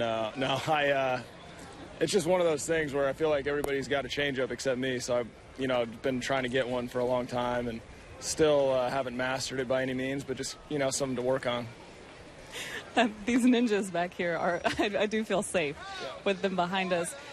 Mike Fiers going today. I know he's working on some things as well. Do you righties? Do you guys talk about some things to work on together? Do you kind of brainstorm things you could be better at with each other? I think mainly during the regular season we do that. When we're going over the opposing lineup, and maybe he's got great success against a guy, and or vice versa, and you can kind of just see like what works for them against a certain guy. But as far as out here, it's just good to see everybody, throwing the ball well and get the season started here. As far as this team, you've seen it change since you became a Houston Astros a couple of years ago. What have you seen change? What is it that you like about this group now? I think just the talent has really been what's changed the most. I mean, you look around on the field now, we got, a few more cuts to go, I guess, but it seems like before it was almost like an open tryout at camp, and now it's like, we know we got a really good team. So now it's just, time to go up and actually do a good job here on the season and, hopefully stay healthy and play well. With a couple of outings left for you before the season starts, what are some things you want to work on? I think just finishing up strong, really, and, making sure that when the season starts, we get up to New York, I'm ready to go, or wherever it is that I'm pitching, I'm ready to go and feel confident with all my pitches. Can you name the ninjas behind you? Yeah. I can name every single one of them, I think. I want to hear it. We got Marisnik, McHugh, McCullers, and Keuchel. Let's see if I'm right. Yeah, an award. That's Keuchel for sure. I can tell by the beard. Yeah. You win an award. Thank you so much for doing that, Scott Feldman. Enjoy the rest of the game. All right, thank you. Guys, up to you. He slipped into regular season cliche mode there for a minute until the end. Did. He saved it, though, at the end. That ball sent into center field, and one-out single for Ender Inciarte here in the 5th inning. Brings up Nick Swisher. I love how you interview the older guys, and they're like, get me out of here. I know. This part of spring, they're just like, I just feel good. I I feel good throwing the ball well and just working on some things and ready for the regular season to start. Can't blame him. No. Here's Nick Swisher. Came in as a defensive replacement in that last inning. Hitting for Eric Ibar.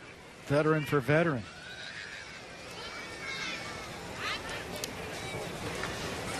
Swisher, another veteran, drafted back in 2002. First round pick of the A's. That's ball one. He was in the deal with Michael Bourne and Nick Swisher coming over from the Cleveland Indians. As the Atlanta Braves got a little bit older, a little bit more of a veteran presence. That was that Chris Johnson deal, former Astro Michael Bourne. That was the old change of scenery trade, it seemed like. Yeah. He's put together a solid career. Atlanta leading the Astros 2-1. Braves got 2 in the 3rd. The Astros came back with a run in the 4th inning on an RBI single by Marwin Gonzalez. Freddie Freeman waits on deck. Mike fires. They wanted to get 5 innings out of him today. And so far, so good. 1 out here in the 5th. Now the question is going to be, who's going to be that 3rd starter with Lance McCullers out? You can pencil in Keuchel, obviously. At the top of the line, at the top of the pitching rotation, Colin McHugh right there behind him. There's that off day in New York, so more than likely you're going to get Dallas Keuchel to pitch a couple of games on that opening road trip. If it times out perfectly, they would like to see Colin McHugh get the opening day start at home for the Astros against the Royals. Swisher draws a walk. 2 on with 1 out. Yeah, AJ's got some choices. Ballpark, lineups, matchups. It's crazy how many options he has. Fires, Pfister, and Feldman. And here's Freddie Freeman staying with the F theme there. Yeah. Times 2. Too many options right there. You left that door open. I'm not walking through it. Struck out in the 1st, grounded out back in the 3rd. He bats here with 1 out and 2 men on in the 5th inning. Atlanta leading 2-1. 2-5-0 for the Braves. Astros 1-3-0.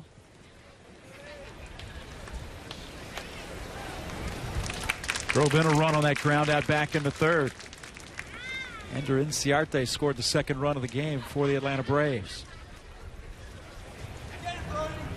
Fires with a breaking ball high. He's having a tough time finding the yes, plate he right is. now. And now Brent Strom will make a jog out to the mound. I think they would like to get him, obviously, through this 5th inning. That was the plan, get him 5. Yep. Brad Peacock, they wanted him to throw in this game today. And he's going to stay in this game. There's nobody loosening up in that Astros bullpen. 6 straight out of the zone.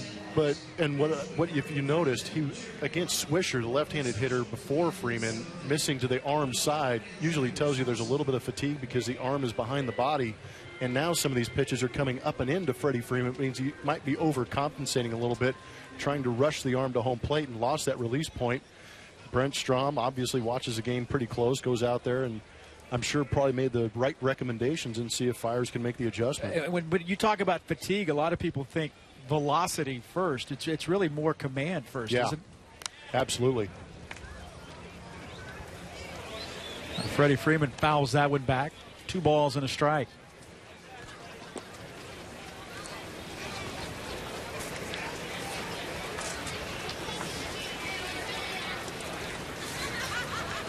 A 2-1 with a couple of men on here in the 5th inning.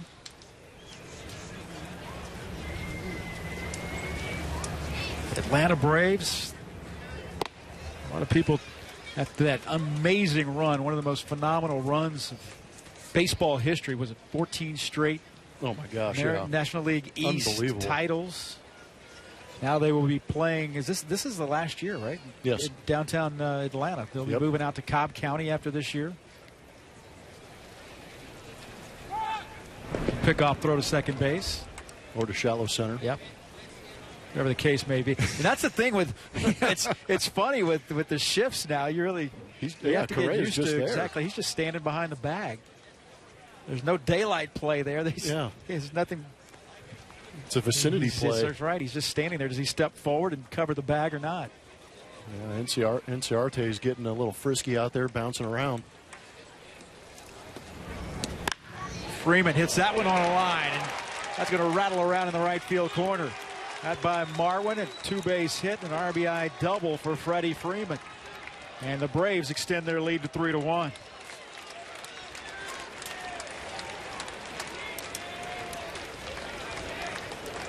That's just a case of Mike Fiers falling behind. Yep. Getting into good hitters counts for Freddie Freeman.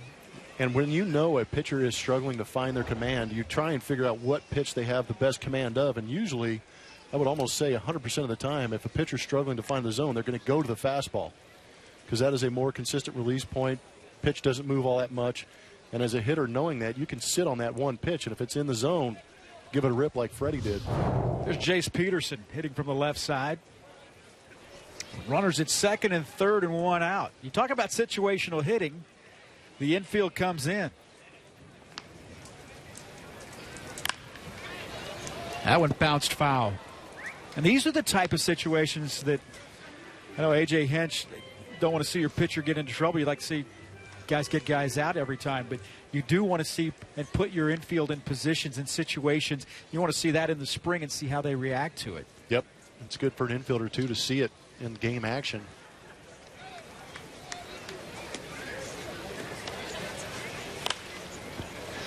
Punches that one foul. Jace Peterson, right down the road from Houston, Lake Charles, Louisiana, a couple hours down the road. First-round pick in 2011 of the San Diego Padres. He was in that Justin Upton deal. Braves have been doing a lot of wheeling and dealing, it seems like, over the last couple of years. Upton deal went to San Diego, hit .239, 5 home runs back in 2015. Castro with a nice block. Yeah, I think that word that is going along with some of these teams that decide to rebuild is reload. So much emphasis put on that minor league system and accruing enough players to create that depth, create that future. Kevin Chapman getting ready to go, the left-hander in the Astros bullpen. You know, that's the thing, though. If you're gonna tear it down and truly rebuild, sometimes that's the only way you're going to do it. It's a painful process. Astro fans, you know all too well. Mm-hmm. But you do reap the benefits when it comes back around if you do it the right way. Certainly Astros feel as though they certainly have done it the right way. Can't really argue that, can you? Nope. Question is now, how do you maintain it? Well, you've got guys under control contractually for a while. That's another thing, too. It's one thing to being good. Deal. It's one thing to being good. There's another thing to being good and young, and that's what the Astros are. Brent Strom, and you can't say enough about what he has done because people tend to forget. You think of Dallas Keuchel as a Cy Young Award winner. Well, you're 2 years removed from him hoping to make the club, coming to spring training and hoping to make the club as a 5th starter. People tend to forget about that. Colin McHugh, journeyman coming here, and he's been outstanding, a 19-game winner a year ago. Yeah, it's pretty impressive, but I do give a lot of credit to Brent Strom. He's coached in the big leagues, he's pitched in the big leagues, but he spent a majority of his coaching career in the minor leagues, and I wonder if a lot of that minor league experience in dealing with some of these young guys is transferred here into the Astros organization because so many guys are that young, kind of on the cusp kind of guys, but really turning a guy like Keuchel around for whatever reason, found something in his mechanics that he took away his big breaking ball, turned it into more of a slider. Has been a wipeout pitch for him, but the location for the fastball has been incredible too. Correa loses it in the sun, can't corral it, and Brignac with the RBI single. That was a tough play for Correa. Brignac gets the RBI. There's Jeff Francoeur. Yeah, you can see the shadows on the players. The sun is right behind home plate. And if that ball's skied, he's got a chance to find an angle. But right here on that shallow kind of dinker down there in left center field, he didn't have a chance to create an angle, just had to do his best. Swisher scores and makes it 4-1. The bases remain loaded. Yeah, that ball could not have been hit any softer or placed any better. Yeah, you couldn't have thrown that thing out there. Francoeur and fires, misses up and in. Now Castro looking over. He'll come out and talk with Mike Fiers. Fiers working here in the 5th. 30-year-old Florida native. Made 9 starts back in 2015 for the Astros. Went 2-1 with a .332 ERA. He was pushing the rock uphill pretty much, too, because you remember his first appearance was in relief. Oh, man, and it was not pretty in Texas. Good. Yeah, and he had just come over. He gave up 6 earned runs in 5 innings in Texas in relief. That was in Arlington. So he was doing nothing but trying to work the ERA down. George Springer will come up throwing here. No way. And there's 2 away. Yeah, Freddie Freeman gave it the courtesy break at third base, but he wasn't going anywhere. He was going to play by the rules, but he wasn't. Yeah, you're right. No chance. Here's Michael Bourne. Speaking of native Houstonians and former Astro. Born now 33 years old, second stint with the Braves. Played with the Astros from 08 to 2011. His numbers this spring. Went to Nemitz High School on the north side of Houston, University of Houston. Former fourth-round pick of the Philadelphia Phillies in 2003. And he hits this one into right field. An RBI single. Bourne jumped on the first pitch, and it's 5-1 Atlanta. So showing a quick bat. Yep. And Michaels, again, he traded from the Astros to the Braves. Then he went to Cleveland as a free agent and traded back to the Atlanta Braves last year. And Fire's going to stay out there.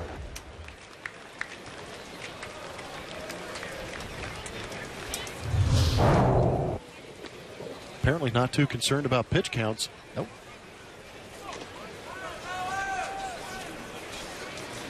Tyler Flowers now hitting for the Atlanta Braves. And again, 2 outs, bases loaded.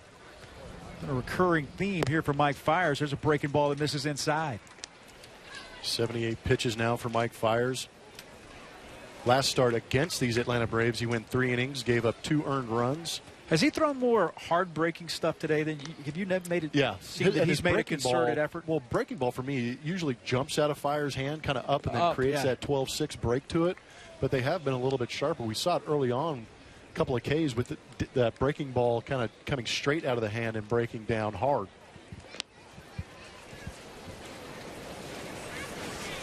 And we talked about trying to create another pitch to get right-handers out. That might be the variation, is just throwing that breaking ball just a little bit harder. That's in there for a strike.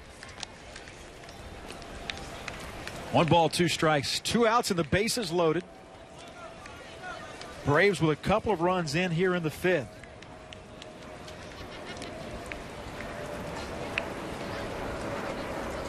That hit him. Looked like a breaking ball. Yep. It didn't make it. Flowers gets an RBI. He was hitting for A.J. Przinsky. And here comes A.J. Hinch, and that'll do it.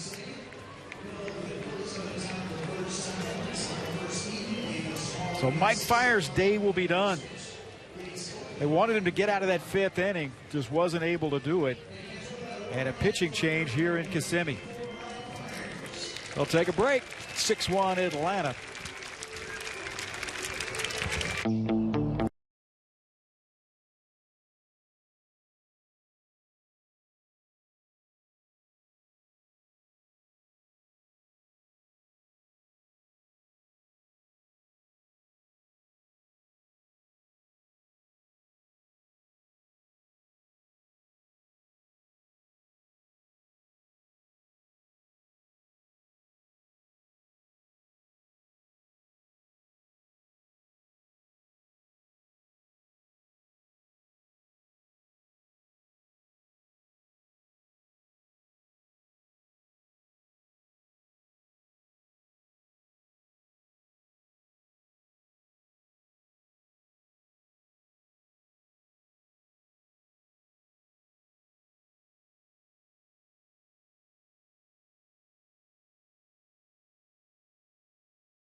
Mike Fiers' day is done. 6-1 Braves on top here in Kissimmee.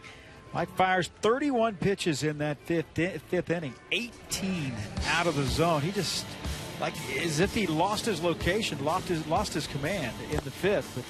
But he did some good things early on in this game. He really did. We saw some harder breaking balls that you saw in those strikeouts that he had, keeping that breaking ball down, a changeup for the punch out. And one thing we know with the Houston Astros, and one thing that this pitching staff definitely knows, is that you can pitch to contact because that defense will be playing hard behind you. One of the best in all of Major League Baseball. Here's Kevin Chapman on to pitch for the Astros, the left-hander. That's in there for a strike. Mike fires. Tampa native gives way to the Fort Lauderdale native. 4 2/3. 6 earned runs on the ledger as of right now. Obviously responsible for all 3 on the bags here.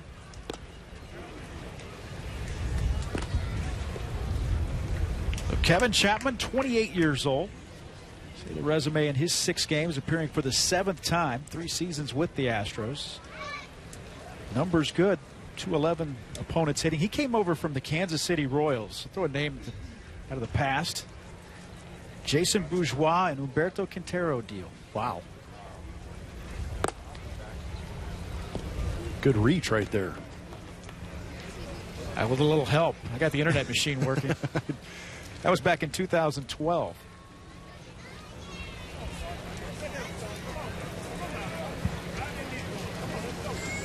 Chapman appeared in 3 games last year for the Astros.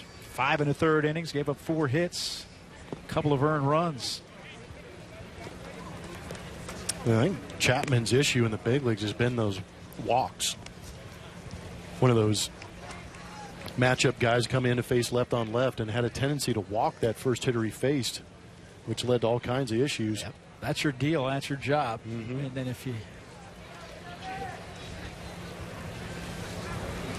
have trouble with that, you're going to have trouble sticking around. And that's strike 3. No trouble at all for Kevin Chapman as he comes in and cleans things up. But the Braves put together an inning as they put 4 on the board.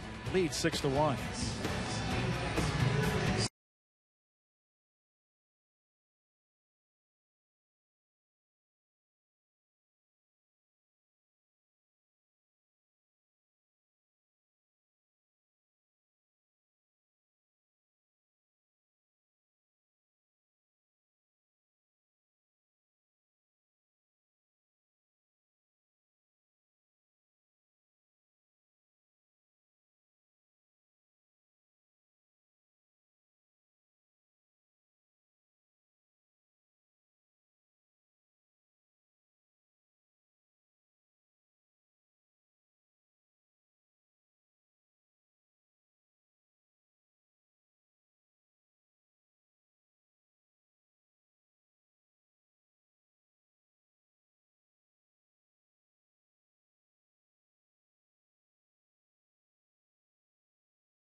Braves 6, Astros 1. We move to the bottom of the 5th here at Osceola County Stadium.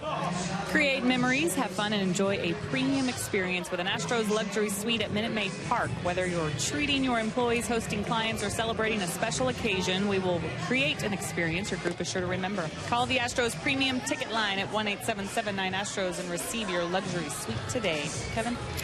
All right, the Atlanta Braves get 4 runs on 4 hits in the 5th. They left the bases loaded.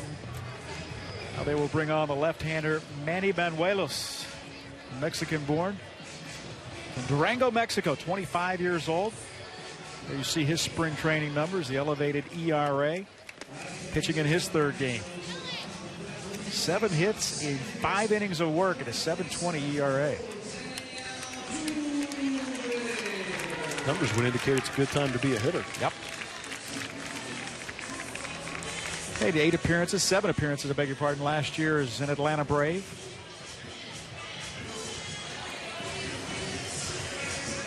Orbit could not care less about Manny Banuelos.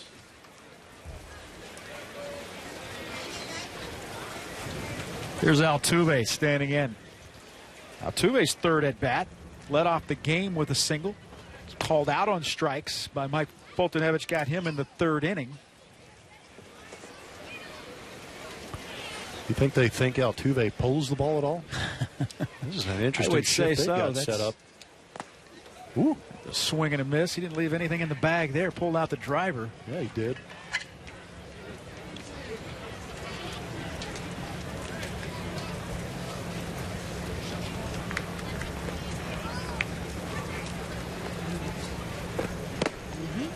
That's in there for a strike. A ball and 2 strikes. Nobody out here in the bottom of the 5th inning. Atlanta Braves leading the Astros 6-1.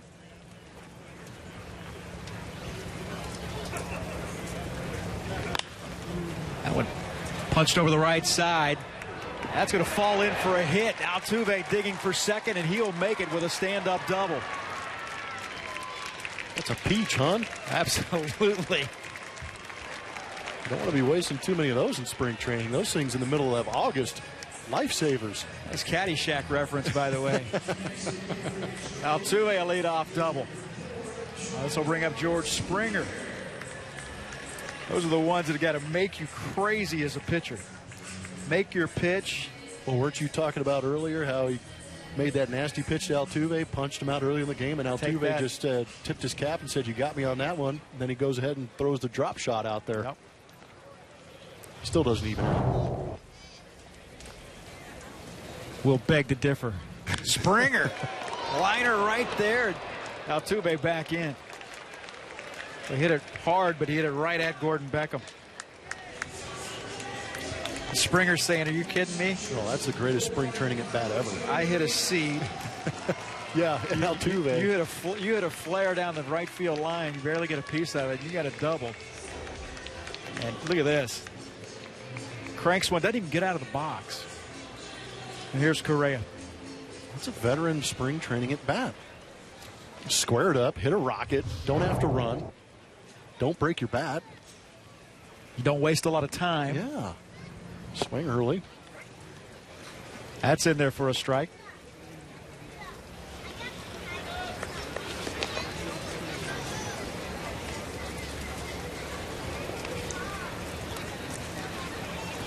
Correa singled and scored in the 4th. Reached on a fielder's choice back in the 1st.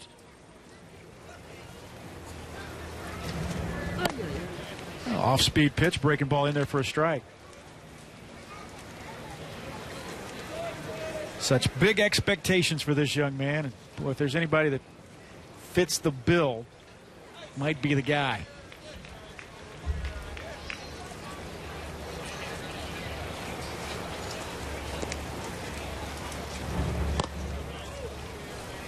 That's low a ball. Yeah, he's good.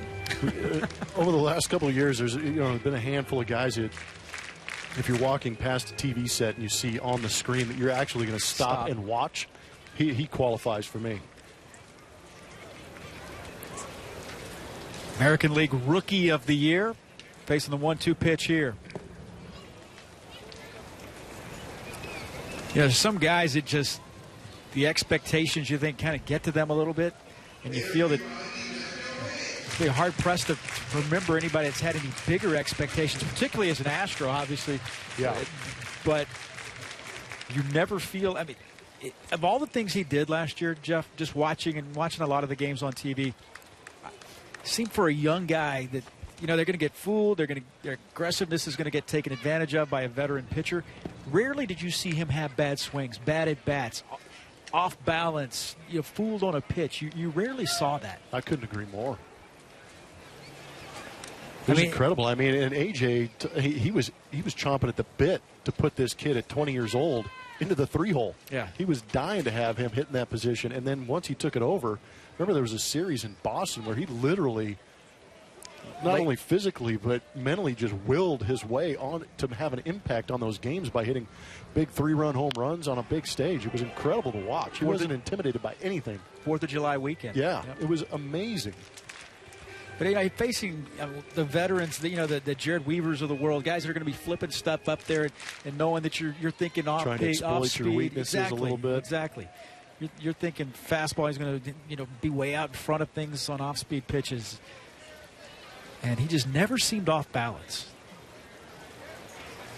I think what I appreciated most is they really tried to get in the kitchen of Carlos. Cranks this one to center field. Michael Bourne looking up. That one is gone. Borney was waving at it. Wow. Up on the batter's eye right above the 410 sign. And Carlos Correa, tip of the cap, makes it 6-3. When you talked about that discipline, the discipline and the patience is what got him in the situation to get that pitch to drive off that center field batting eye.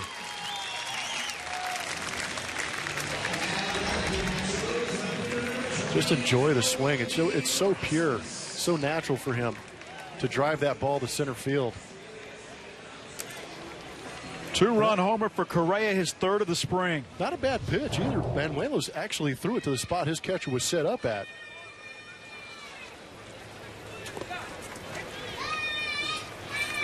Astros now 28 home runs this spring. That's fourth most in the big leagues. They've out-homered their opponents 28-13. I take that back. I said most in the big leagues. It's the third most here in Florida. Detroit's hit 35, and the Phillies have hit 30.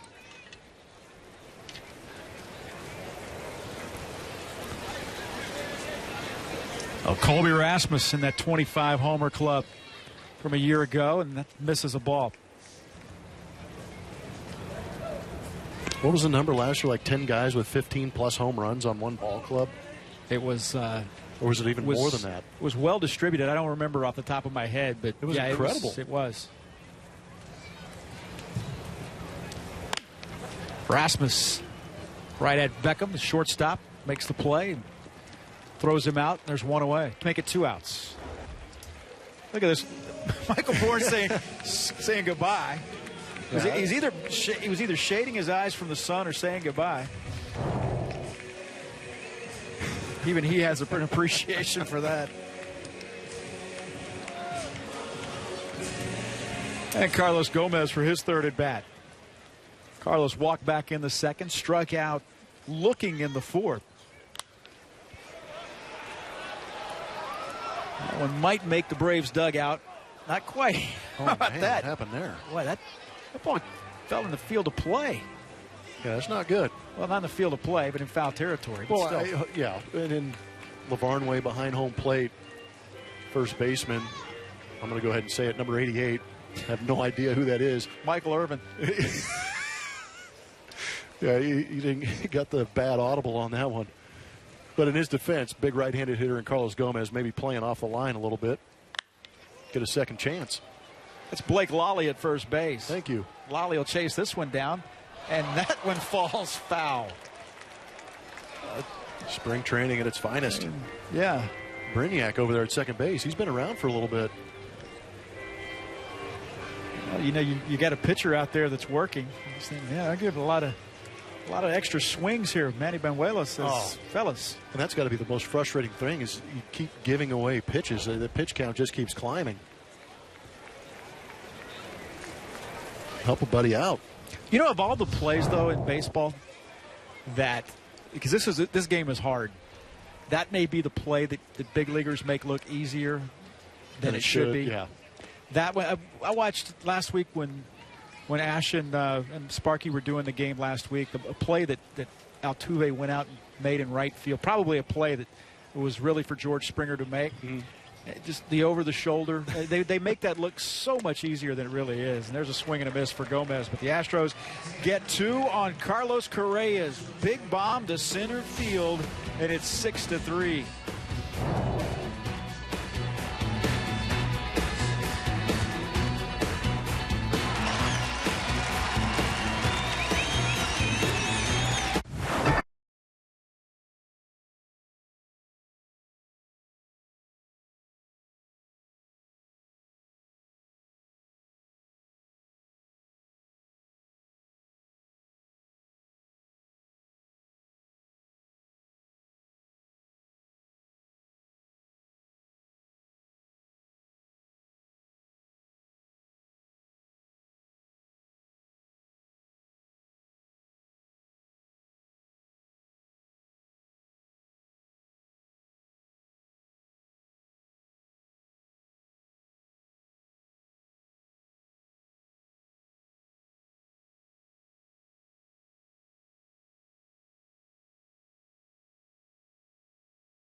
Back here at Osceola County Stadium, the Atlanta Braves leading the Houston Astros 6-3. Braves 6 runs on 8 hits. The Astros 3 runs on 5 hits.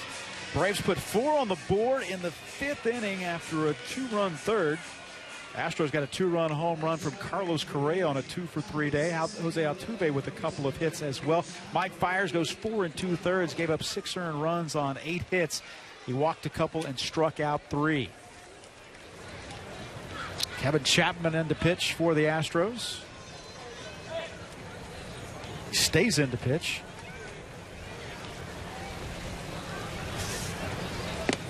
Lefty on lefty as the first baseman Lollius steps in.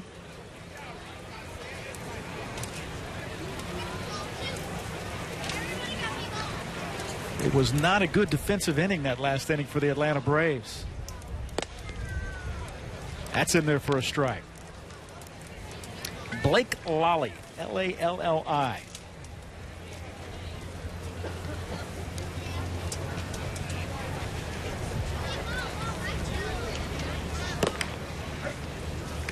A high strike.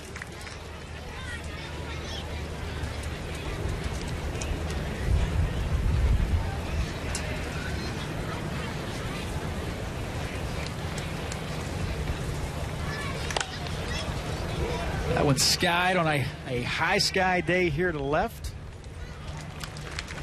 And there's one out. Getting all kinds of changes here. I think AJ does that on purpose. I think he does give the guy too. with the no-name jersey. Test us. We don't have a number 90 on our list. Yeah, this is where I text Carl Schneider, the equipment manager, and go, hey, man, who's number 90? Feel free. And hopefully he responds. Feel free. Roberto Pena is in to catch now. Springer moves from center to right. Maury Perez is now in right field. Or right to center.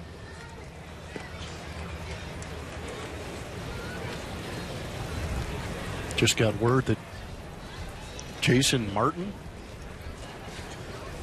So Jason Martin is in left field.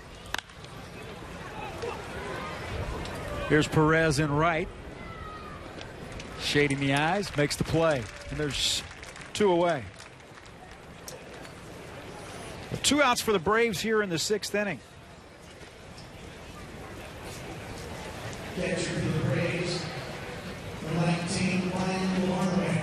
Chapman working in a 6-3 ball game here in his 2nd inning of work.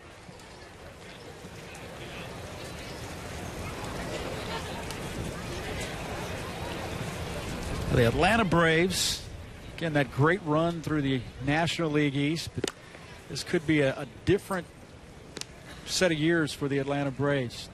Maybe breaking it down to build it back up again as they move into a new stadium in Cobb County next season. People are thinking, man, it just seems like they just moved in there at Turner Field. 20 years? Yeah, that's all it takes. Yeah, that's crazy. It's gone by kind of quick. Built for 96. the Olympics. Yeah, built for the Olympics. Wow.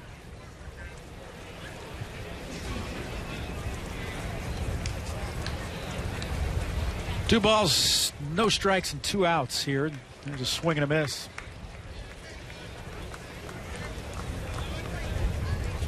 Ryan Lavarnway in to catch for the Atlanta Braves.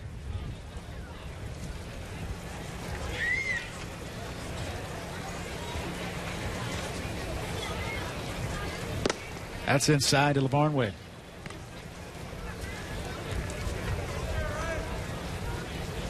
Mike Foltynewicz started today for the Atlanta Braves. Mike Fiers got the start for the Astros. Fiers went 4 2/3, gave up the 6 earned runs on 8 hits. Chapman working in his 2nd inning. Got the final out in that 5th, working here in the 6th. Astros got a run in the 4th, another one in the and 2 more in the 5th on a 2-run home run by Carlos Correa. It's 6-3 Atlanta. 6-8-0 for the Braves. 3-5-0 for the homestanding Houston Astros. That's inside. Ball 4. Jace Peterson now, the batter. Peterson had to play third base. A McNeese State Cowboy. Bet you didn't know that. I did not. That's why you're here. Enlighten me. I don't think that's possible. Oh, you'd be surprised. Not in the sixth inning of a spring training game. Astros will head to Mexico City. They'll play on Friday and Saturday in Mexico City. Only 2 more home games here in Kissimmee. They'll play the Phillies tomorrow. That just missed. Phillies tomorrow, and then they'll play the Marlins on Saturday, and that is it. They'll close the door on 32 years of baseball here in Kissimmee, Florida. It's a pretty good run. Make the move next year. They'll share a facility with the Washington Nationals. They were over in Washington, taking on the Nationals yesterday in Vieira. The Astros ERA as a club of 3.92 going to take a hit today. That's the 6th best in the major leagues coming into play today with 6 earned runs given up by Fiers. Curious from a standpoint of you have one team in a division that plays in Florida. Who's that in it? Is that it? Does that matter? I mean, when you take into consideration you got pitchers that, you know, there's hitters that you're going to face in the division that haven't seen these guys in spring. Does that matter? Or is that I think maybe overthinking it a little bit? I mean, to a point. I mean, you got to go out there and play the games. But I know that for a fact there were some situations in teams I've been on where when we matched up against, especially in the division, against a team, we would alter our lineups or maybe start that guy. Maybe if you don't want a team like to see Dallas Keuchel, you send him off to pitch in the minor league game, start somebody else. You don't want to give away all your weapons too early or give them an idea of if Keuchel's working on some pitch that he wants to break out against you in the middle of the season kind of thing. But I think it's more so for the pitching as opposed to the hitting. You know, they're going to throw out an offensive lineup to go hit. I think they're more worried about seeing a starting pitcher more often early before the season starts. Well, the Astros, in a different way, can think about that because remember they play those 2 exhibition games against the Brewers, and then they'll go to Milwaukee on the 2nd series of the season. Yeah, and that's going to be fresh on their brains too. But we've also seen how the Astros have handled those exhibition games in Minute Maid Park. They will bring, you know, the entire staff out there and let those guys go play. But yeah, that definitely goes into the thinking a little bit. That was a swing and a miss, and that will do it here in the top of the 6th inning. Through 5.5, 6-3 Braves.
Six 6-3 Braves lead the Astros and kick off your weekends at Minute Maid Park. Every Friday night home game followed by the best fireworks show in town. For more information, visit astros.com/fireworks or call 1-877-9-ASTROS.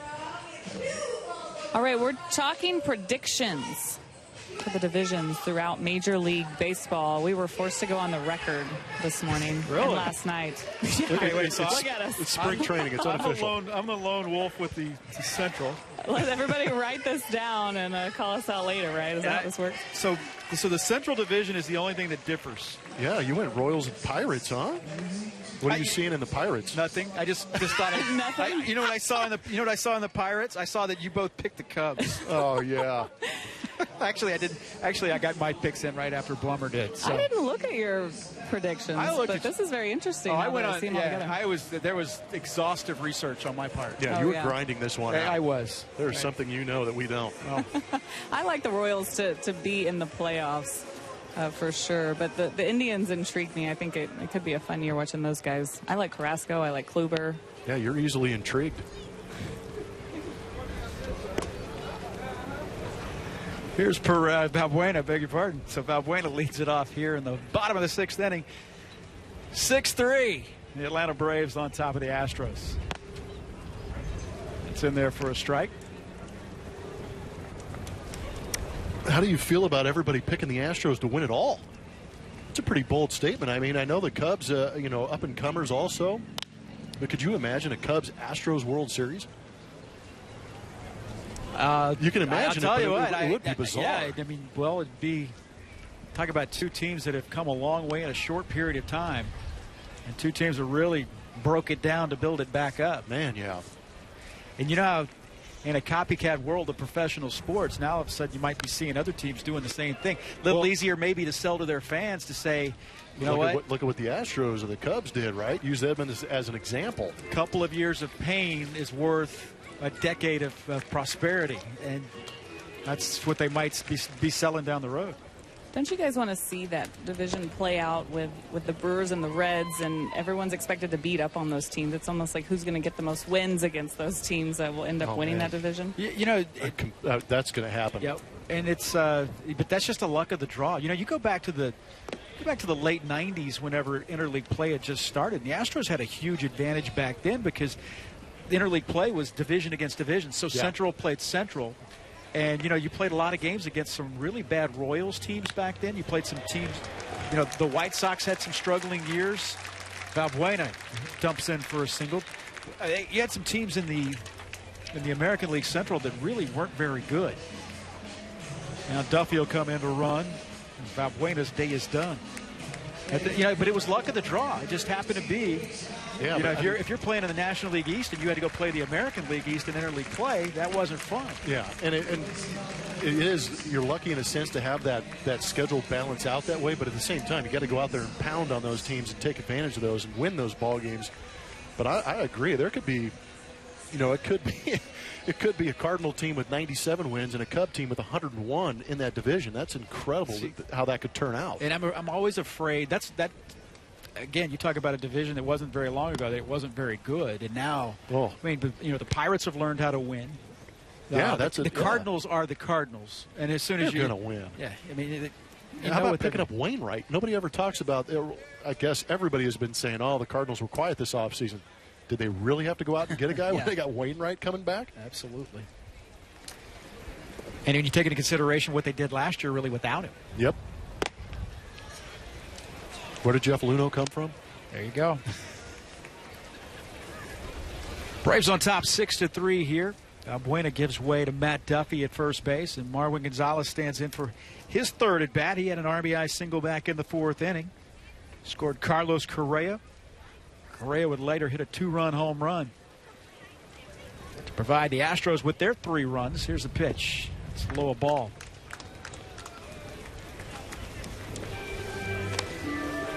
A beautiful day for baseball here. Temperature about 70 degrees. A very subtle breeze blowing from left to right. Let me beg your pardon, from right field to left, I should say. And a good crowd today. You get the spring breakers coming in last week and this week. Astros will host the Phillies tomorrow. That would foul out of play. Well, that's going to hit my rental. Boom. You parked on that side. Yeah, I'm not VIP anymore, man. You don't. That's the wonderful thing about Kissimmee. You don't have to be, man. You just tell them, hey, will you do a good job today? Hey, later. I'm with the TV. We'll do a good job today. You park right here. Wow, I got to learn the ropes. I didn't say much. I figured if I could get away with it.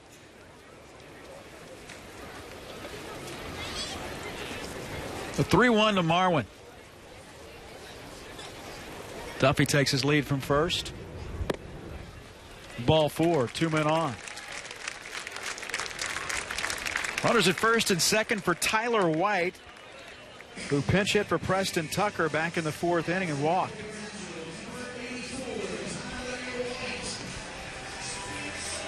You know, the thing about Tyler White, too, and we've talked about just a guy that just hits at every level. Sometimes I really do, whether it's consciously or subconsciously, you have to overcome perception. And, you know, you're perceived as a 33rd round pick, and you're, you know, you don't have maybe the prototypical look of a corner infielder. You know, maybe you don't have the pop that a lot of people would like out of a corner infielder. I talked to AJ about that yesterday, and he said, you know, on a bad team, maybe that's the case, that you need to have pop out of a third baseman or the first baseman. On this team, you know, when you look out, you might have 30 bombs at short, another, 20 to 25 at third. You know, you go out around the outfield, you find those as well, that you might necessarily not have to have that and what the book says you're supposed to have on this team. Very true.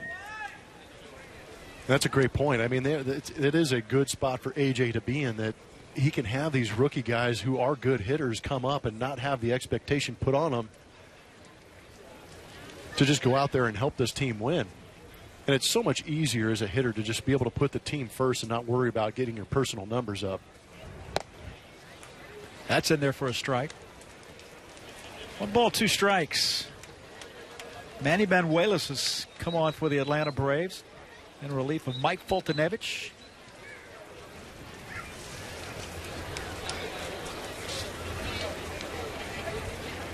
Chase Johnson Mullins also got some work in today for the Atlanta Braves. That's a lower ball. And, you know, he's a guy that just in what we've, and granted, it's a small sample size of what we've seen from Tyler White, but he's a guy that appears, one thing to doing it in the minor leagues, but in the major leagues, a lot of guys don't like to hit with 2 strikes. Yeah. And he appears very comfortable behind in the count. A guy that's going to see some pitches. Well, I think this day and age, when the strikeout isn't what it used to be, it's almost okay to strike out. And then waits for a mistake up in the zone and rifles one into center field. An RBI single for Tyler White, and that tightens things up at 6-4. Duffy comes around to score. Another good AB, but when you're swinging the bat well and you've got a great approach, it doesn't matter what part of the count you get to. You know you're still in your hitter's count. But what you got to love about Tyler White, shortening up right here, not trying to do too much, using the big part of the field up the middle, fights it off, drops it in there, and keeps this inning going and gets an RBI while he's at it. So here's Roberto Pena. And Roberto Pena, another one of those guys trying to make a bid for that backup catcher spot. And it's great for these guys to come out here like a Tyler White or an A.J. Reed to make their presence known by getting hits, having good at-bats. But you break with the team and you start getting under that microscope of the big leagues, it's a whole different animal. That third deck changes things a little bit, doesn't it does. Oh, yeah.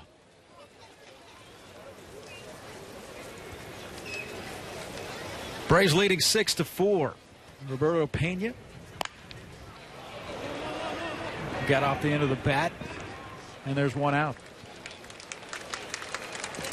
So it'll be interesting to see what they're going to do as far as that backup catcher spot. That's going to move a couple of runners over. I think that's real interesting for me. It's kind of that backup quarterback position where you need somebody who can hold down the fort for a little bit when they get in there. You know, when it's as simple, it's not as simple really as a guy that can catch every 5th day. You also have to take into consideration the what ifs. The what if, that's a position, that's a high risk position. Yeah. And what if that say Jason Castro might have to miss a week or 2 weeks, or do you have a guy that can catch on a regular basis for that period of time? Yeah, and I think that's one position you really have to think about that because, like you said, they are in the line of fire every pitch. You really can't, and you can't wait and then expect to make a deal once you get in that situation. You lose any leverage you might have. Exactly. Other teams smell blood in the water. And you want to leverage an organization like the Astros with as much depth as they have. Here's Altuve. Runners at second and third. That's in there for a strike. 1-1. Valbuena led off with a single. Duffy pinch ran for him. Scored on Tyler White's RBI single after a Marwin Gonzalez walk. Marwin's at third. Tyler White leads off from second base. Jose Altuve, the top of the order. Fouls this one back.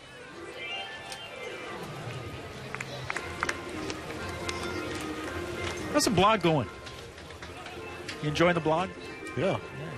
The what? What you're writing? My blogging? Oh, yeah, I'm loving it. It's a little gutsy. I hovered over that send button or publish button for a couple days before. Highly recommend it. I enjoyed I always hear Thank you. I always like hearing people's stories about coming to the big leagues, how they get that call. I know you wrote about that not too long ago. There's Altuve with a single up the middle. Tyler White to tie it. And we are tied at 6. A 2-run single by Jose Altuve.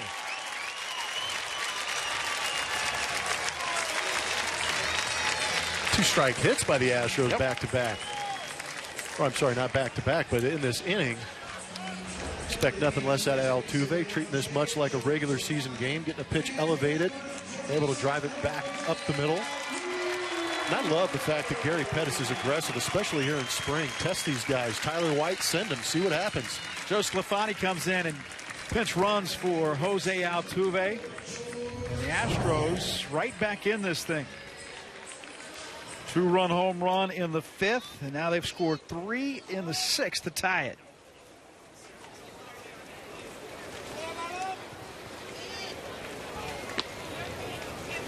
And still just 1 out. Sclafani leads off from first. That's ball 1.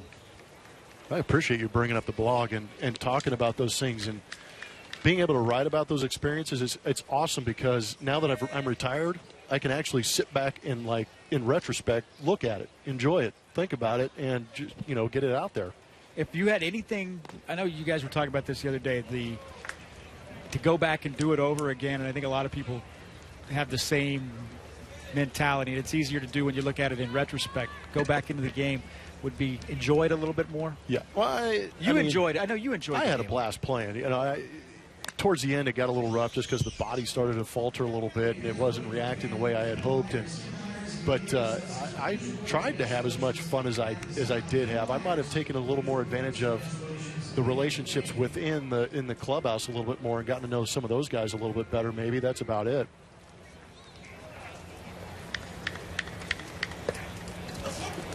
There's Springer again, 1-2 with 1 out. Springer, you look back at what he was able to do. He hit by the pitch, so he misses from July 1st to September. He had 321 in June. Yeah. And so he was really rolling. And he comes hot. back in September and October because they played, I think October 4th was the last day of the season. He still hit 304 after he returned from the injury. But he was. But the power didn't return. Yeah. That's the part that kind of concerned me a little bit. You knew that he wasn't 100% because he wasn't driving the ball out of the ballpark like he can. And I'm curious too. Even if you feel healthy, that there's that sense of you have the broken bone, whether or not you really can let it fly the way you had before. Yeah, there's a little bit of hesitation there. Yeah. Yep. But again, 321 in June. July 1st, hit by the pitch. Didn't come back until September 4th. Got in on him a little bit. 2-2. Sclafani at first, running for Altuve, who had a 2-run single here in the 6th inning. Astros tied at 6. 1, 2, 3. 1 in the 4th, 2 in the 5th, and 3 more here in the 6th.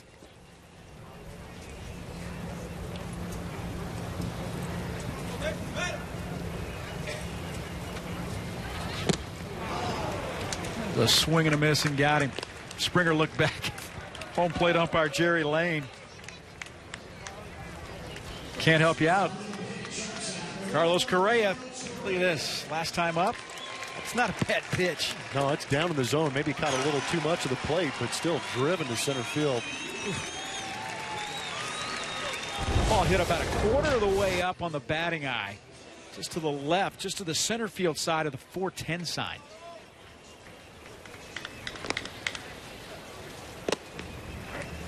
In there for a strike. Legitimate game changer. Third home run of the spring. Game changer even when he doesn't do anything, because he changes basically the approach of the other team. Constant threat. Maybe, you go up and down a lineup, and that's what you really think about the three in this lineup, and Altuve and Springer and Correa. Yeah, they change the way guys can work to other people. Altuve, the pitches that you make to one guy, sometimes the funny thing about baseball, and that'll move it to second base, and you know all too well, is next guy may get a pitch because of the guy before him or the guy after him. Yeah, that's where I think having a veteran like Colby Rasmus, that left-handed hitter, been around for a while, not intimidated by the situation, and understands his role hitting behind a guy like Carlos Correa. Because, the better Carlos plays, the more opportunity Colby's going to have. Lafani moves to second on the wild pitch. Carlos Correa with 2 outs and an RBI opportunity here. Already a 2-run home run for Correa today. He scored a run as well. A swing and a miss. And I really expect a lot of teams who have done their homework over the offseason to continue to challenge Carlos Correa and try and find that weakness, trying to expose it. I think the weakness, though, that may be a relative term. Yeah. How weak of a weakness does he have? That's right.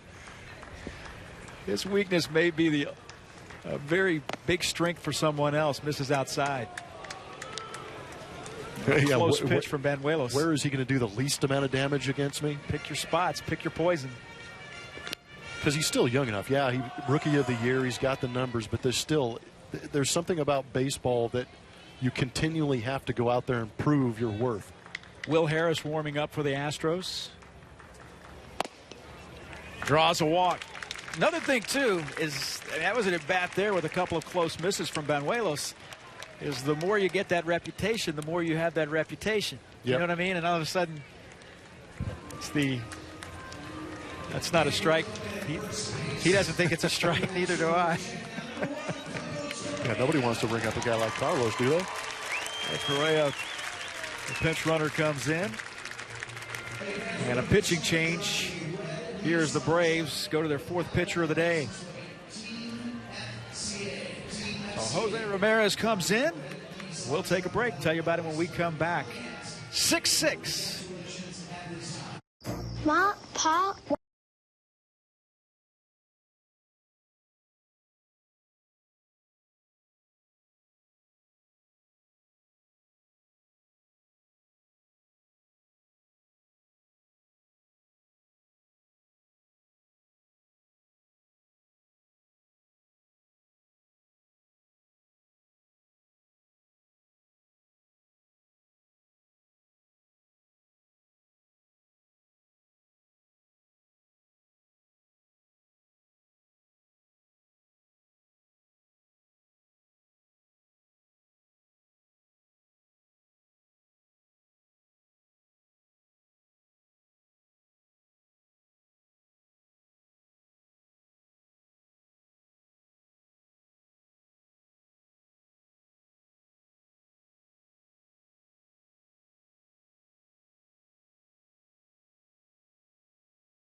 Well, those big three are headed for the workout room. Marwin Altuve and Luis Valbuena. They've seen enough today. It's a 6-6 game. They've done their damage. That's high ball. Jose Ramirez comes in to pitch. 26-year-old Dominican-born. Free agent signee of the New York Yankees back in 2007.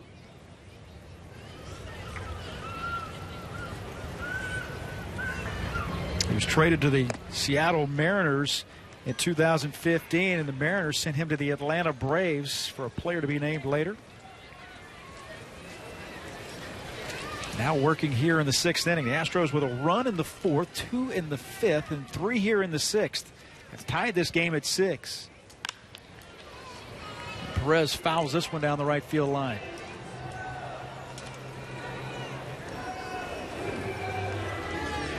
Valbuena led off the inning with a single. Duffy came in to run for him. Marwin walked. Then Tyler White with an RBI single scored Duffy.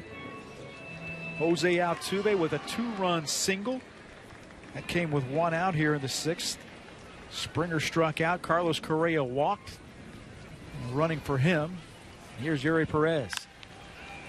Perez skies this one to right field. Should be an easy play. It is, but the Astros score 3. On 3 hits, they leave a man, and they tie it at 6 after 6.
Welcome back to Kissimmee. It's all tied at 6 here between the Braves and the Astros.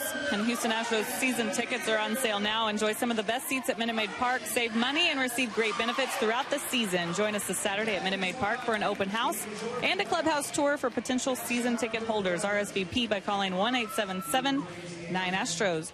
Joined by Preston Tucker, who did a little DHing today. And I want to ask you, last year at this time, what was going on in your mind as you've tried to break with the club? Obviously, we saw you come up in May and make your major league debut, but we weren't really talking about you at this point last year. So what was it like for you at this point 1 year ago? I think last year was more of a learning experience. We had such a good team, and I kind of knew that, I was, probably going to Fresno to start the year.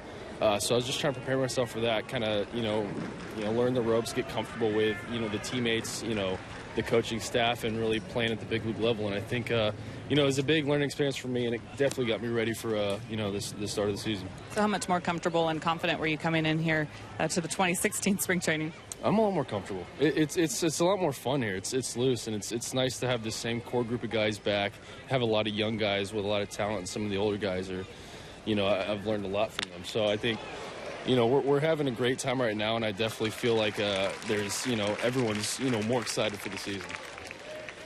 As far as hitting goes for you, are there things you're working on specifically at this point? And now that you're getting close, too, I know timing's always a big thing with hitters, but season's around the corner.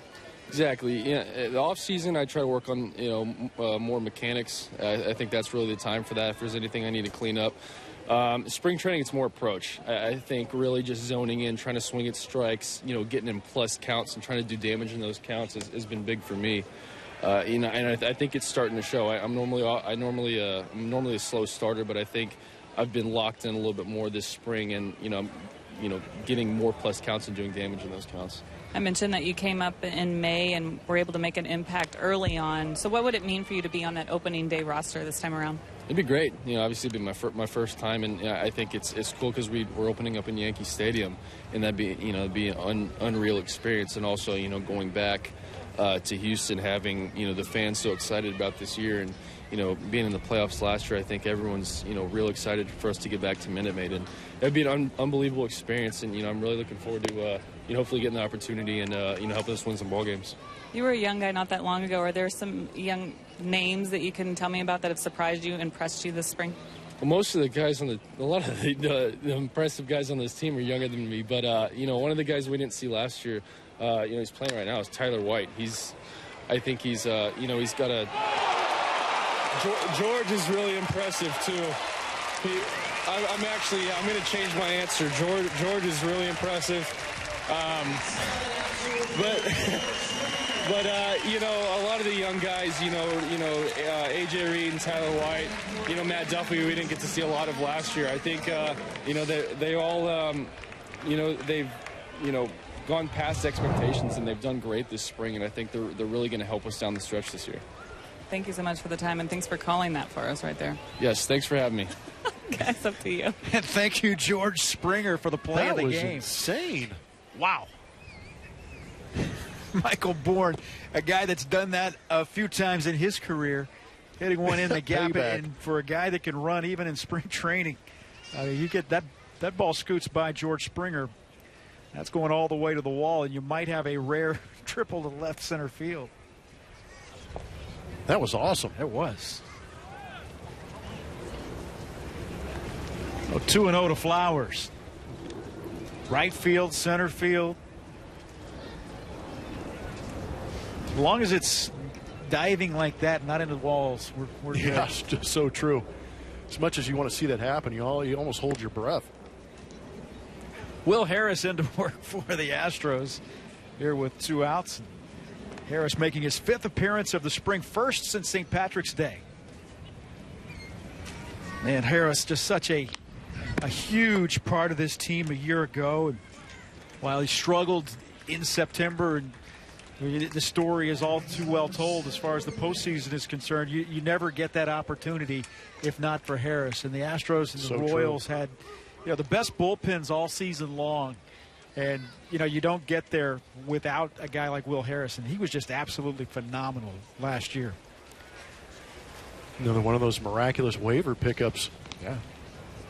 I had never really looked at his numbers. And, he was good with Arizona a couple of years ago, too. Yeah. He had a really solid season. 31 years old. Born in Houston. He grew up in Slidell, Louisiana, and went to LSU. But in those 68 appearances, of all the numbers, in 70, he gave up 42 hits in 71 innings. And opponents hit a .168 against him. Good grief. Those are heady numbers. Those are great numbers. Now the question is, and it's not a question of Will Harris, it's any reliever that has a big number as far as appearances one season and a big jump from the season before, how do you respond the next year?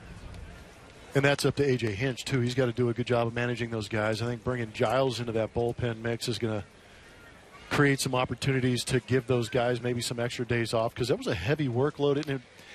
By necessity. Yeah, by necessity, but he also earned it, too. I mean, he wanted Harris to be in those situations, but it was also – it's one thing to go out there and pitch a lot, but the situations you're pitching in, too, are they high-leverage situations? Those were some intense spots the back end of that Astro bullpen was being put into last year.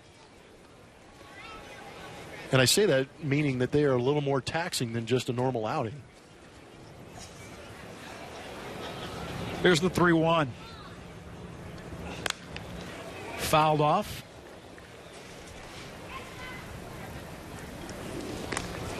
The Astros have jumped right back in this game. Gordon Beckham, 9-hole hitter. And I think that bullpen is why the Astros had a chance to have some of those big late-inning comebacks and those big late-inning numbers that they put up last year, is because the bullpen kept them so close. And Harris faces 4. Gets the strikeout, but my goodness, not just an ordinary inning. Big-time play by George Springer in center field on Michael Bourne. We're tied at 6 after 6.5.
Seventh inning stretch one more time here in Kissimmee on Root Sports. Our final telecast of the spring training season. We'll have those games at Minute Maid Park against the Milwaukee Brewers. And then it is on to New York to start the regular season.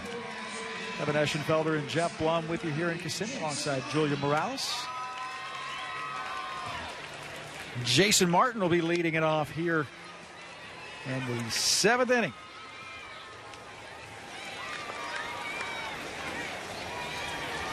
A 6-6 ball game. The Astros trailing big in this game and have gotten right back in it. Had a run in the fourth, 2 in the fifth, 3 more in the sixth. Carlos Correa, a 2-run home run for the Astros. Jose Altuve with a 2-run single, and just like that, Martin with a single right back up the middle. Yeah, he was looking like I thought he was thinking 2 out of the box. He was motoring. When you're wearing number 90 and have double ear flaps, you don't walk out of the box. No. Yeah, you are doing everything 100 miles an hour. It looks like Martin has the speed, too. Good start to the inning. Yep. How about the thumpers coming up behind Martin? There's Duffy. Matt Duffy. He's had a solid spring as well. Another guy trying to make this club.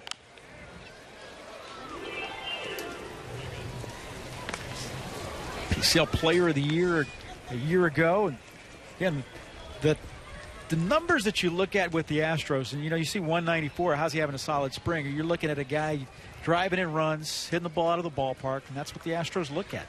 3 homers, driven in 7. That misses inside.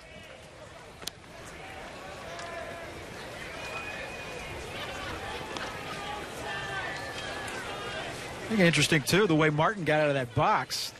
See what kind of lead he's getting over there at first base. That one fouled in the Astros. It got the top rail, nearly into the dugout there on that third base side.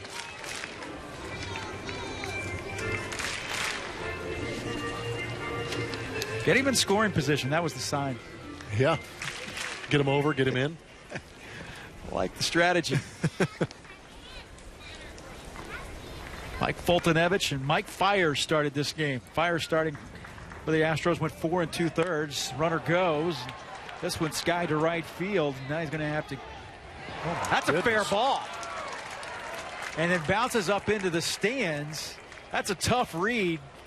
And the ball bounced in fair territory, goes as a ground rule double. I'm not so sure Swisher agrees with the call there. Well, Swisher is still standing. Nick Swisher's still standing right on the line. Almost like a tennis player wants to come out and look at the ball mark. Freddie Gonzalez doesn't look too concerned about it, though. Get another look at it. That's a fair ball. Yeah, there you go. Good call. I told you Swisher and a was wrong. Sweet play. Nick Swisher trying to sell it like only a veteran would. So now 2nd and 3rd. You talk about your situational hitting, and here's A.J. Reed. Homer and 4 runs batted in. And infield plays back for the Braves. And you're talking about situations. Everybody back, not even playing corners in. Yeah, concede. They want to play for the small inning. Trying to avoid the big inning. You bring that infield in. A little dribbler or gets through the infield. It's 2 runs. Right now playing for A.J. Reed to make the out on the infield. Conceding at least 1 run. Time is called.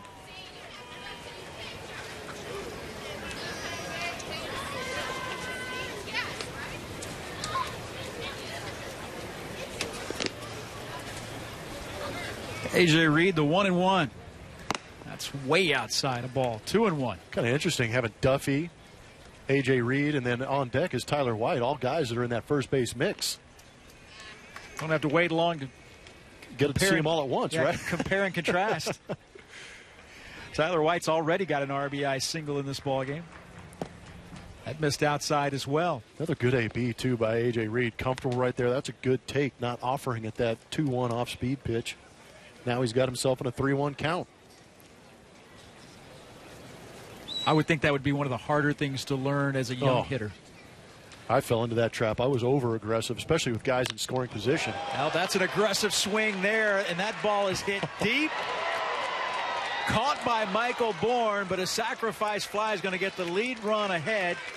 And the Astros and Jason Martin comes in to score, take the lead. Gave it a ride. Yes, he did. That's what you're looking for. Barreled that up. Now here's Tyler White. That is an excellent miss because he barely missed that. Maybe got it off the end of the bat a little bit. The trajectory off the bat looked like it was going to be a bomb.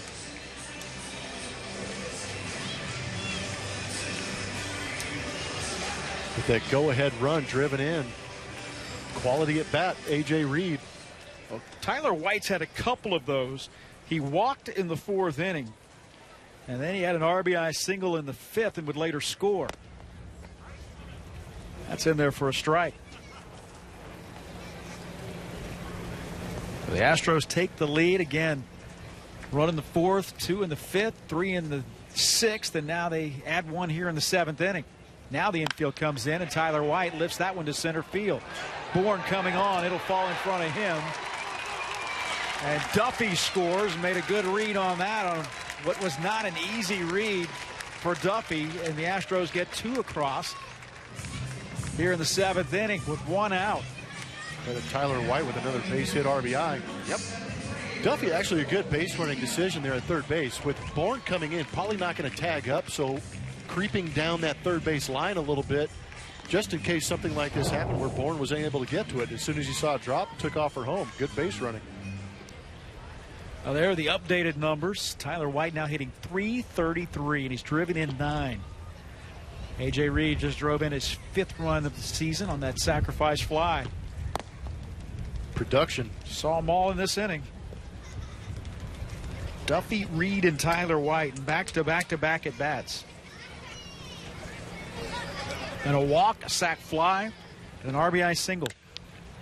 So now we don't know anything more than we did before, because everyone pretty contentious. Everyone was productive.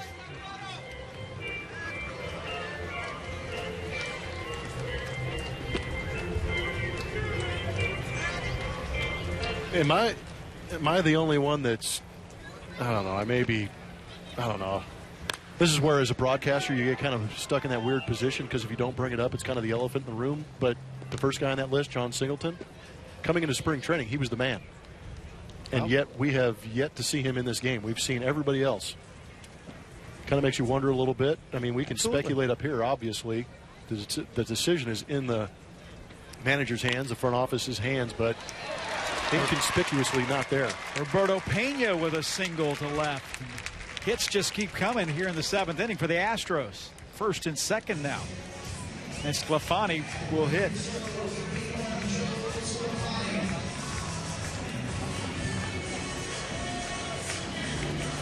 Well, it's been a struggle, obviously, for John Singleton.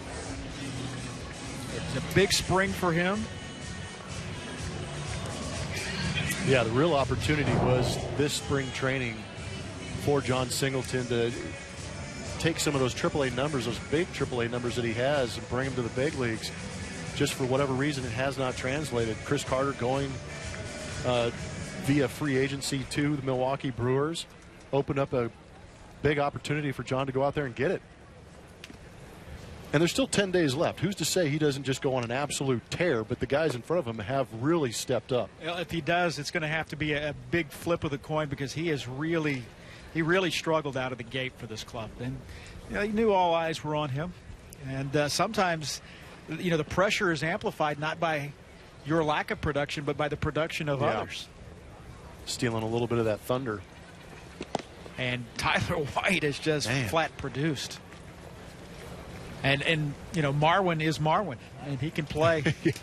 What a great option he is, particularly against left-handed pitching. Tyler White, obviously a right-handed hitter as well.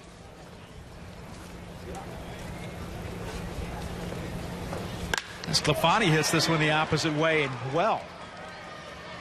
Back to the warning track. And there's 2 outs. George Springer will hit. Now, often is the case where a guy makes a play and he's the 6th batter, 7th batter to hit in the next inning. Made a great play in that last inning.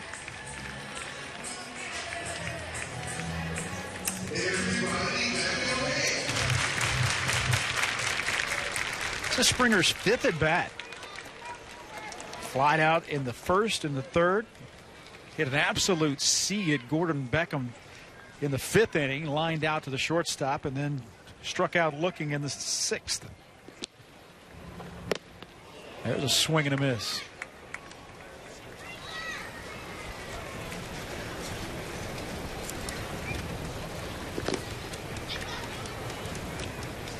Worth waits in the on-deck circle.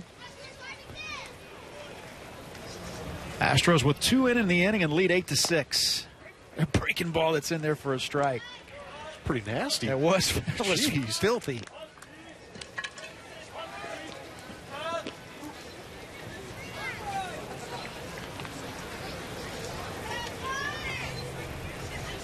The 0-2.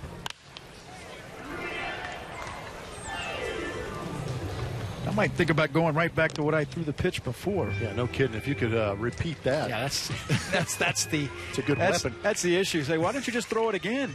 Isn't that always the case? Because I didn't know I could throw it the first time. Shocked myself with that one.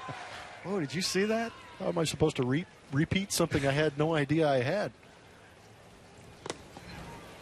That misses a ball. Ball and 2 strikes. 2 outs, 2 in here in the inning. Astros batting in the bottom of the 7th inning, leading the Atlanta Braves 8-6. All started with Jason Martin's single. He ended up scoring here in the 7th inning. That's fouled back. Duffy Watt, sacrifice fly by A.J. Reed. Tyler White with his 2nd RBI single of the day. Roberto Pena with an RBI single to left. Lafani just flied out, and here's George Springer batting in the 2-hole today.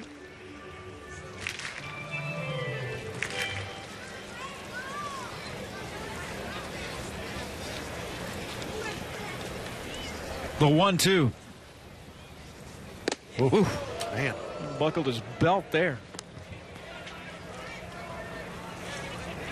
There's comfortable at bats, and then there's this one. And that's the last thing George Springer wants to see. Those up and in fastballs, that's what led to that broken wrist last year. Yee. An attention getter. 2-2. Now you throw that slider. I'm not sure that George agrees, but he doesn't get a vote. Jerry Lane says strike 3, and that ends the 7th inning. But the Astros get a sacrifice fly from A.J. Reed. Take the lead with 2 in after Tyler White's RBI single. 8-6 into 7. How fast is it?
The Astros leading the Atlanta Braves as we move to the 8th inning, and Brad Peacock comes in to work for the Astros. His 5th appearance of the spring, the 28-year-old native of Palm Beach, Florida.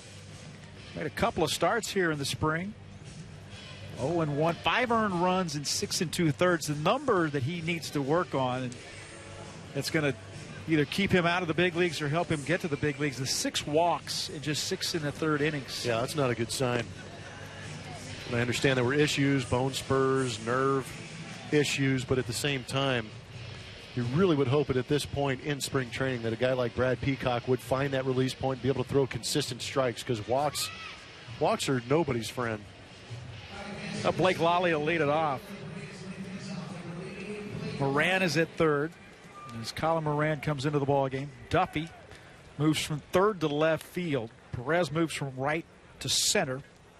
And Jason Martin moves to right field. You got all that? No, I do not. Then we're good to go. Peacock, that's high a ball. And everybody is now named by their position. That just misses off the outside. Again, the walks in 6 2/3, the 6 walks. Peacock made 1 start for the Astros a year ago in 2015. That's in there, fouled away by Blake Lally.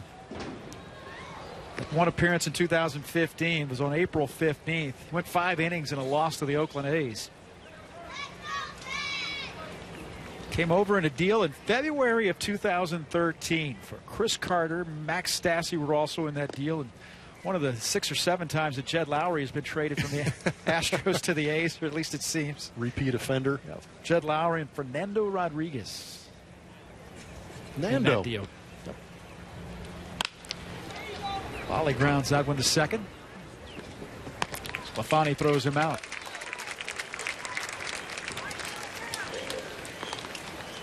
Here's Nick Swisher.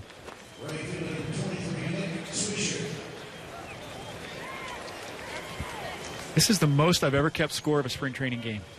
Congratulations. It's you gonna frame this one? Goals. I don't know. I might. Dude, look at how clean that thing is. Are you kidding me? I majored in penmanship in college. What? What establishment was that? I wouldn't throw any university or any institution of higher learning under the bus for Directional that. State of Texas University. What do we got? Penmanship. Are you a calligraphist? Look at this. That's pretty sweet, isn't it? It is. It's amazing. I do this I've never seen anything every night like when that. I'm in the studio and you guys are out here grinding. This is what I'm doing. It takes you 35 seconds to write a strikeout in. You know what's really sad is that your penmanship is that good? I can be at home watching a game, and then after the at-bat, when you get into about August, just impulse will be to look down to right. Correa walks, and you look to make the little line. They've got therapists for that.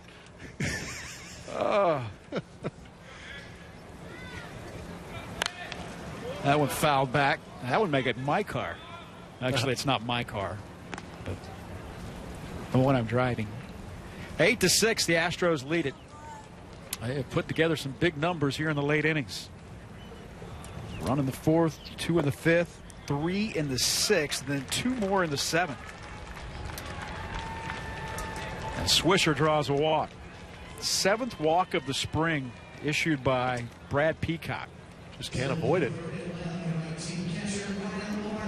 And that's where the question is, and this is the big league mentality that I can't answer. Is it, are you apprehensive to be in the zone too much? Is it your inability to get in the zone? I don't know. Well, that's the easy excuse, is to say you're trying to pitch away from contact, but at the same time, what's the difference between what you just did and giving up a knock? Yeah, I was going to say, you got to be around the zone here. I mean, these guys aren't even offering at some of these pitches. That's how not close to the zone they are. Emilio Bonifacio comes in to run at first base.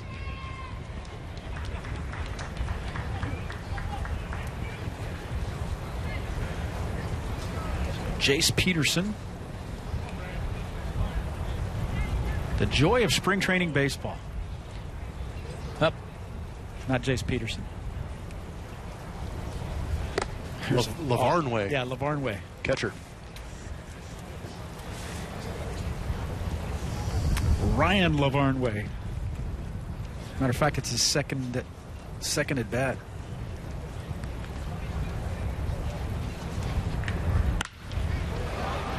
Ball's hit pretty well to Jason Martin. Wow. Not exactly the cleanest route to the baseball. As a matter of fact. Nice route, Magellan. That was, he was trying to write his name in sprints out there. That was eventful. He smiles, shakes his head, says this game is being televised. Oh, man. He was going on a fly pattern and immediately turned it into a butt left, book. right. You know, when your quarterback gets in trouble, you got to come back to the football. Good thing he has that makeup speed, because there was all kinds of panic in the heart of Martin out there when that ball was in the air. Now there's 2 away.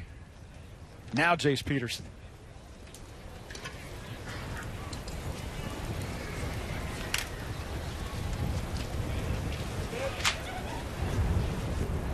It is definitely quiet in here. Sorry, I'm back. What's up? Stepped out. There you go. And who knew? 2-0. Brad Peacock working here in his first inning of work. We're in the 8th. And that's where the walks will get you, because now you're looking at first and third with 2 outs. Yeah, you just really want to limit those base runners, because they can come back to haunt you. That is for sure.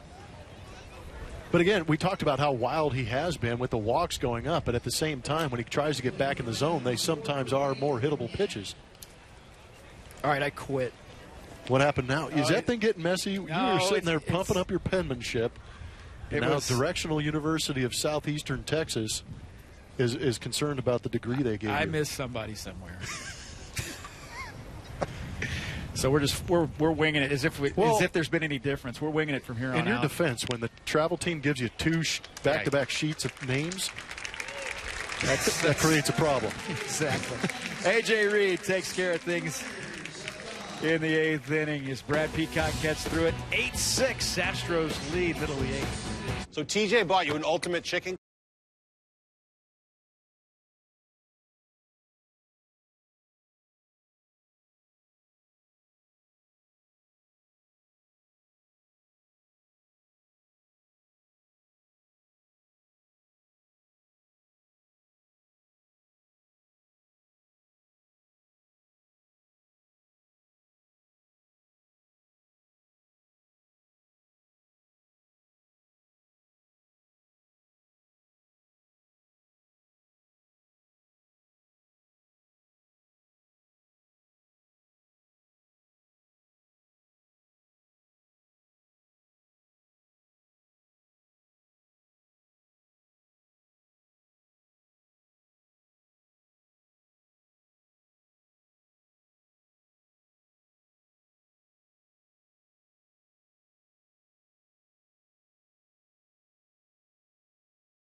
For Don Myers, that's artist Opie Otterstad, and presenting Don Myers with this painting today. He was an original employee of the Astros when they moved here to Kissimmee. Astros president Reed Ryan there as well. Does great work, and look at this. Don going to showing off the wing too. That's not bad. Falls off a little bit to the first base side. It's all right. As long as he keeps a consistent release point, he'll be fine. And that is a quality mustache right there. Quality gentleman. And thanks to Don Myers for all he has done over 32 years of baseball here, spring training style, in Kissimmee, Florida. Hunter Cervenka comes in to pitch. The new pitcher for the Atlanta Braves here in the bottom of the 8th inning.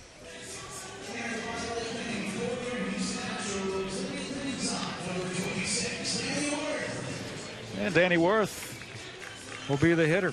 Lefty on righty matchup here in the 8th.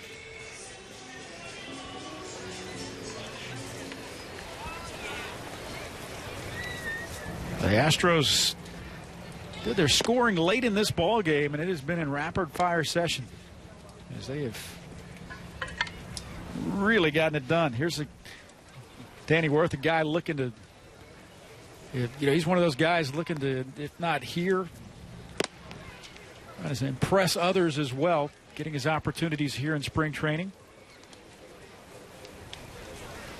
Another guy that can play multiple infield positions.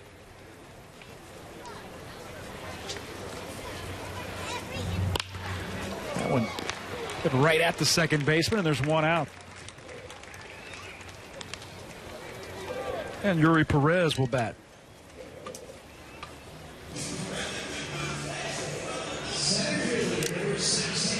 Perez now in center field.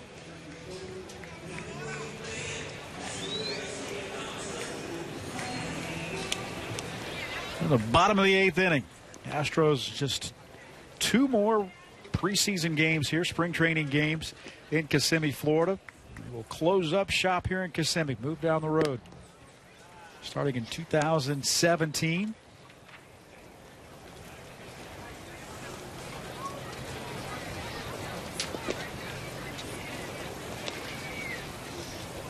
Left-hander delivers. Cervenka, this one's fouled back.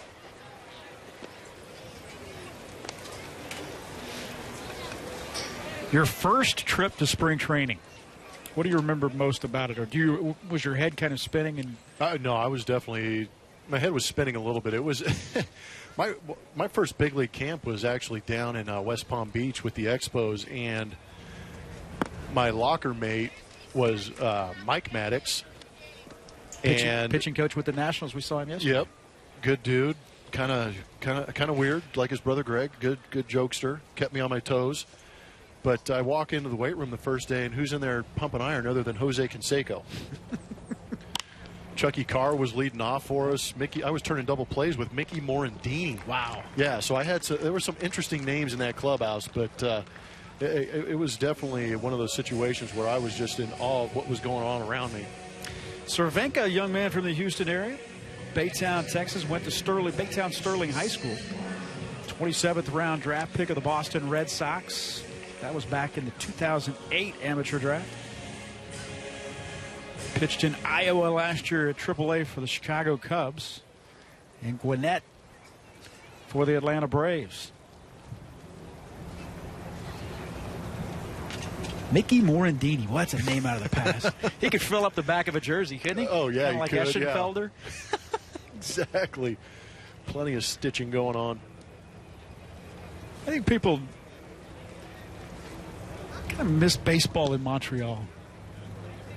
Tell you what, they played, didn't the Mets and Nationals play an exhibition game up there, I think, in the last couple of years? Might have been last spring. The sad part about it is that people remember the last couple of years. They don't remember when it was going real good.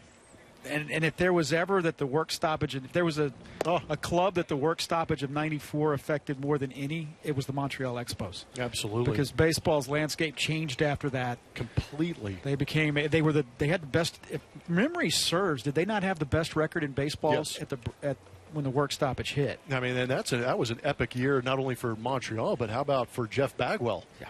Absolutely. Well, granted, he broke his hand. You wonder, would he have won the MVP if he'd been played enough? You know what I mean? Yeah.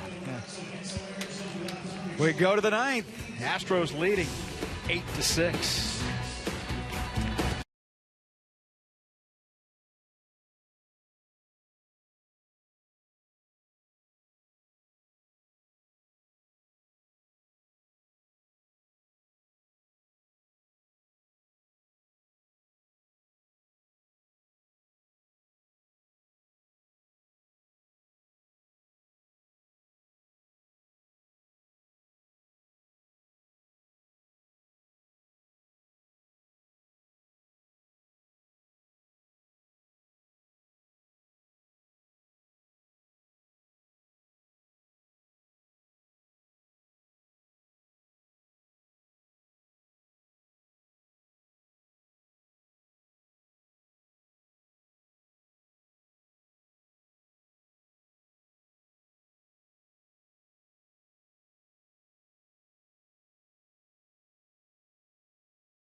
Back top of the ninth here, 8-6 Astros out in front of the Braves, and some major league action happening on the minor league side. Tony Sipp getting a 1 inning worth of work in today. Zeros across the board, so good reports there. Also, Luke Gregerson is scheduled to throw Wednesday, tomorrow, in a minor league game as well, trying to come back from that sore oblique, and they've pushed it as far back as they possibly can, so needs to have a good day on the mound tomorrow and feel really good. But that bullpen, you think it's set, but there are still some questions out there as it develops here the next week and a half, guys.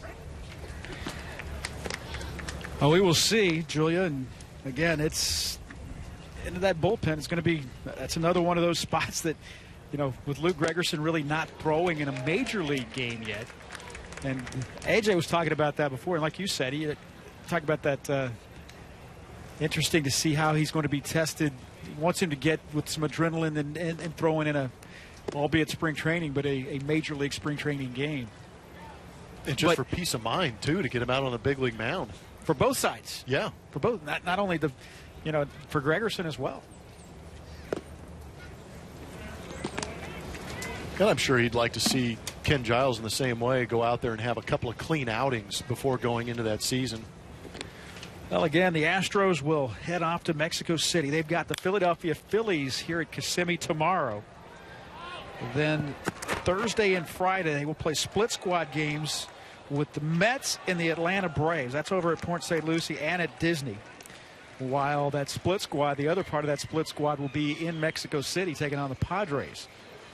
So that'll be on Friday and Saturday in Mexico City. On Saturday here, it'll be a split squad game with the Miami Marlins, which will be the final game in the 32 years of spring training baseball here in Kissimmee, Florida. Our next telecast comes on Thursday, March 31st, when the Astros take on the Milwaukee Brewers. That will be at Minute Maid Park. When the club returns back to Houston, we'll have that game on Thursday against Milwaukee, and then on Friday against Milwaukee, which will be a 1:10 game, 12:30 for the pregame show. And Peacock with the walk here to Jeff Francoeur, and Michael Bourne will hit. Well, Michael Bourne, it's talking about a guy's put together a very solid major league career. He learned a lot those first couple of years after getting traded over from Philly to Houston. Eric Bruntlett and Brad Lidge in that deal. Good grief.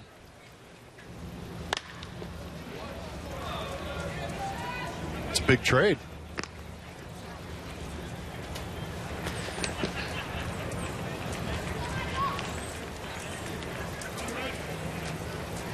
Now Michael, University of Houston product. Again, Aldine Nimitz High School. They're on the north side of Houston.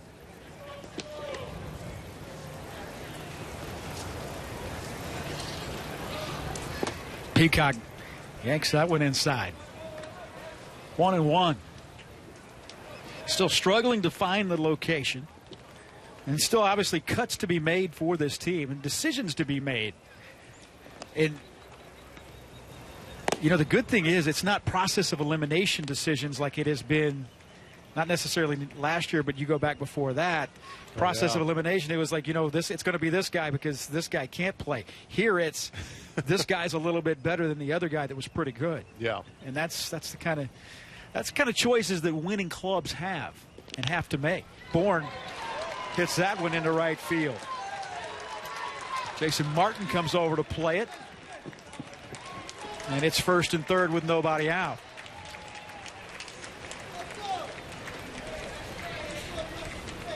Now Brent Strom and A.J. Hinch talking it over right now as to what they want to do. It looks like Peacock's going to go ahead and stay in.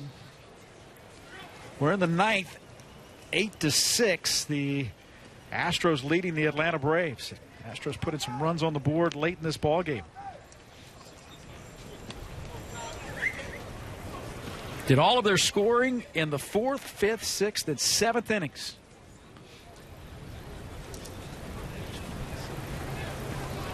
Now with runners at first and third. That went in the dirt.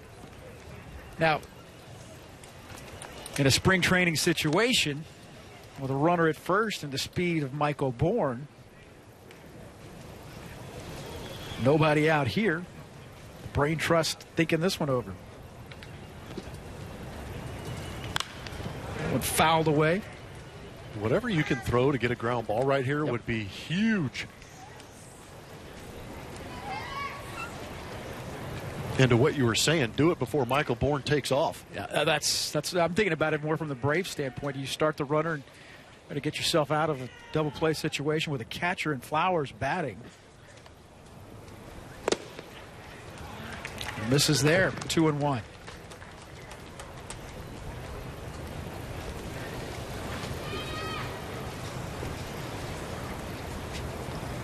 Now, Peacock, and it seems like he's done this a lot in his. If you say, well, what do you mean by battling himself? You get that feeling, you know.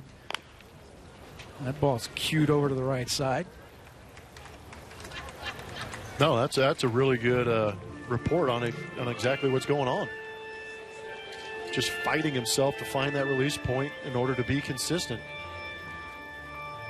And I'm not a pitching coach, but for me, it just seems like the head of Brad Peacock, as he's approaching home plate and getting ready to release the ball, just kind of jerks that head out of the way and maybe loses sight of where he's going. Good heater. Yeah, the stuff has a little electricity to it. It's just a matter if you can't throw it in the zone.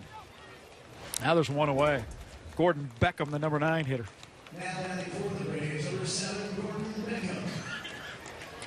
Well, Beckham's been a busy man today. This is his 5th at bat. Doubled and scored back in the 3rd inning.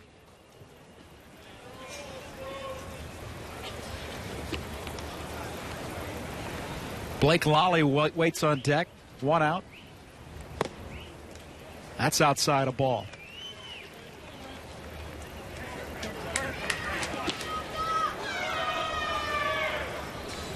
You know, when you're missing early in the count, too, that's another thing, because you're pitching behind, it seems like, all the time. That one hit to right. It was a sacrifice fly as a run will score. That makes it 8-7. Francoeur comes in to score, and now Blake Lally will come to the plate.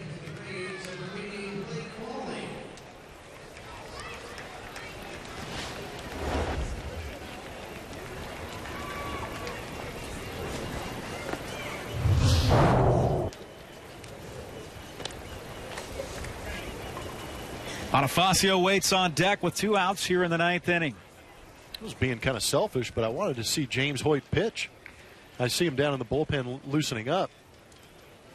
But I wanted to see him throw in his game today. Well, Hoyt has had a very good spring. It's gotten a lot of people's attention. And he was the guy that came over in that deal that brought Evan Gattis to the Astros from the Atlanta Braves, from Mike Foltynewicz.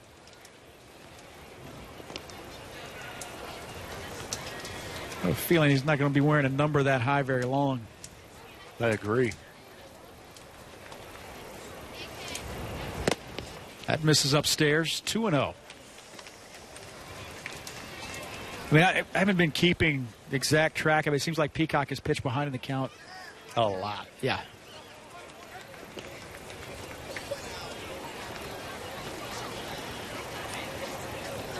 Here's the 2-0. 2 outs. We're in the 9th. Michael Bourne at first base with a run in for the Atlanta Braves. That's in there for a strike. Blake Lally looked back. I'm not sure he was particularly in agreement with that call. Yeah, that was pretty generous.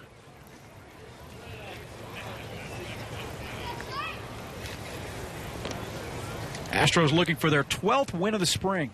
This game number 22. That one fouled off. 2 balls and 2 strikes.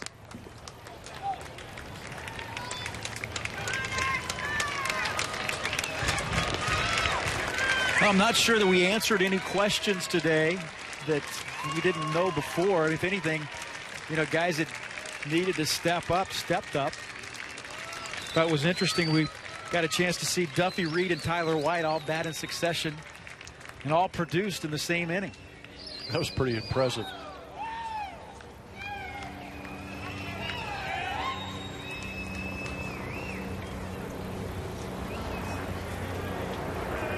The 2-2. Wow. That's the other thing. If you're not throwing a lot of consistent strikes, even the umpire gets a little bit out of rhythm and may miss a couple pitches here and there. See where this was. Missed down. Saw a pitch earlier in the game on Altuve, much lower than that, called a strike. See, the difference. Mike Stanton back in the studio is saying, where was that strike? You know he was. That one fouled off. And you know what he said? He goes, that's even low to Eschenfelder. Sorry, dude. Hit him right in the milk crate.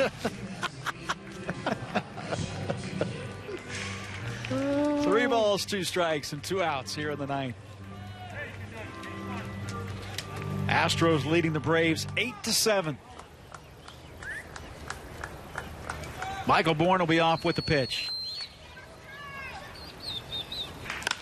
That ball sent to left center field, and that will do it.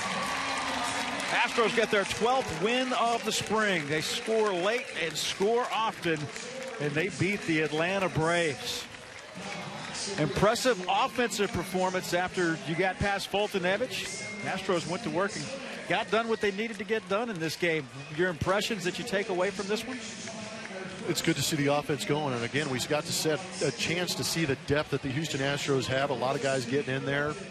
But that opening day lineup for me was out there today. It was fun to watch those guys go out and do their business. Carlos Correa getting a tough pitch, down and away, launching it out of center field. George Springer with an electric play in center field. Right now, it looks like those guys are in mid-season form. The Astros win it by a score of 8-7. Enjoyed working with you, Carter. It was a lot of fun. Always is. Our next telecast will come your way when the Astros return to Houston to take on the Milwaukee Brewers. That is Thursday, March 31st. 7:10 first pitch. We'll get you started with the Astros pregame show presented by Toyota starting at 6:30. For Jeff Blum and Julia Morales, I'm Kevin Eschenfelder. Again, the final score in our final game from Kissimmee. Astros win it 8-7 over the Braves. The postgame show is next. Meet the new John Deere Gator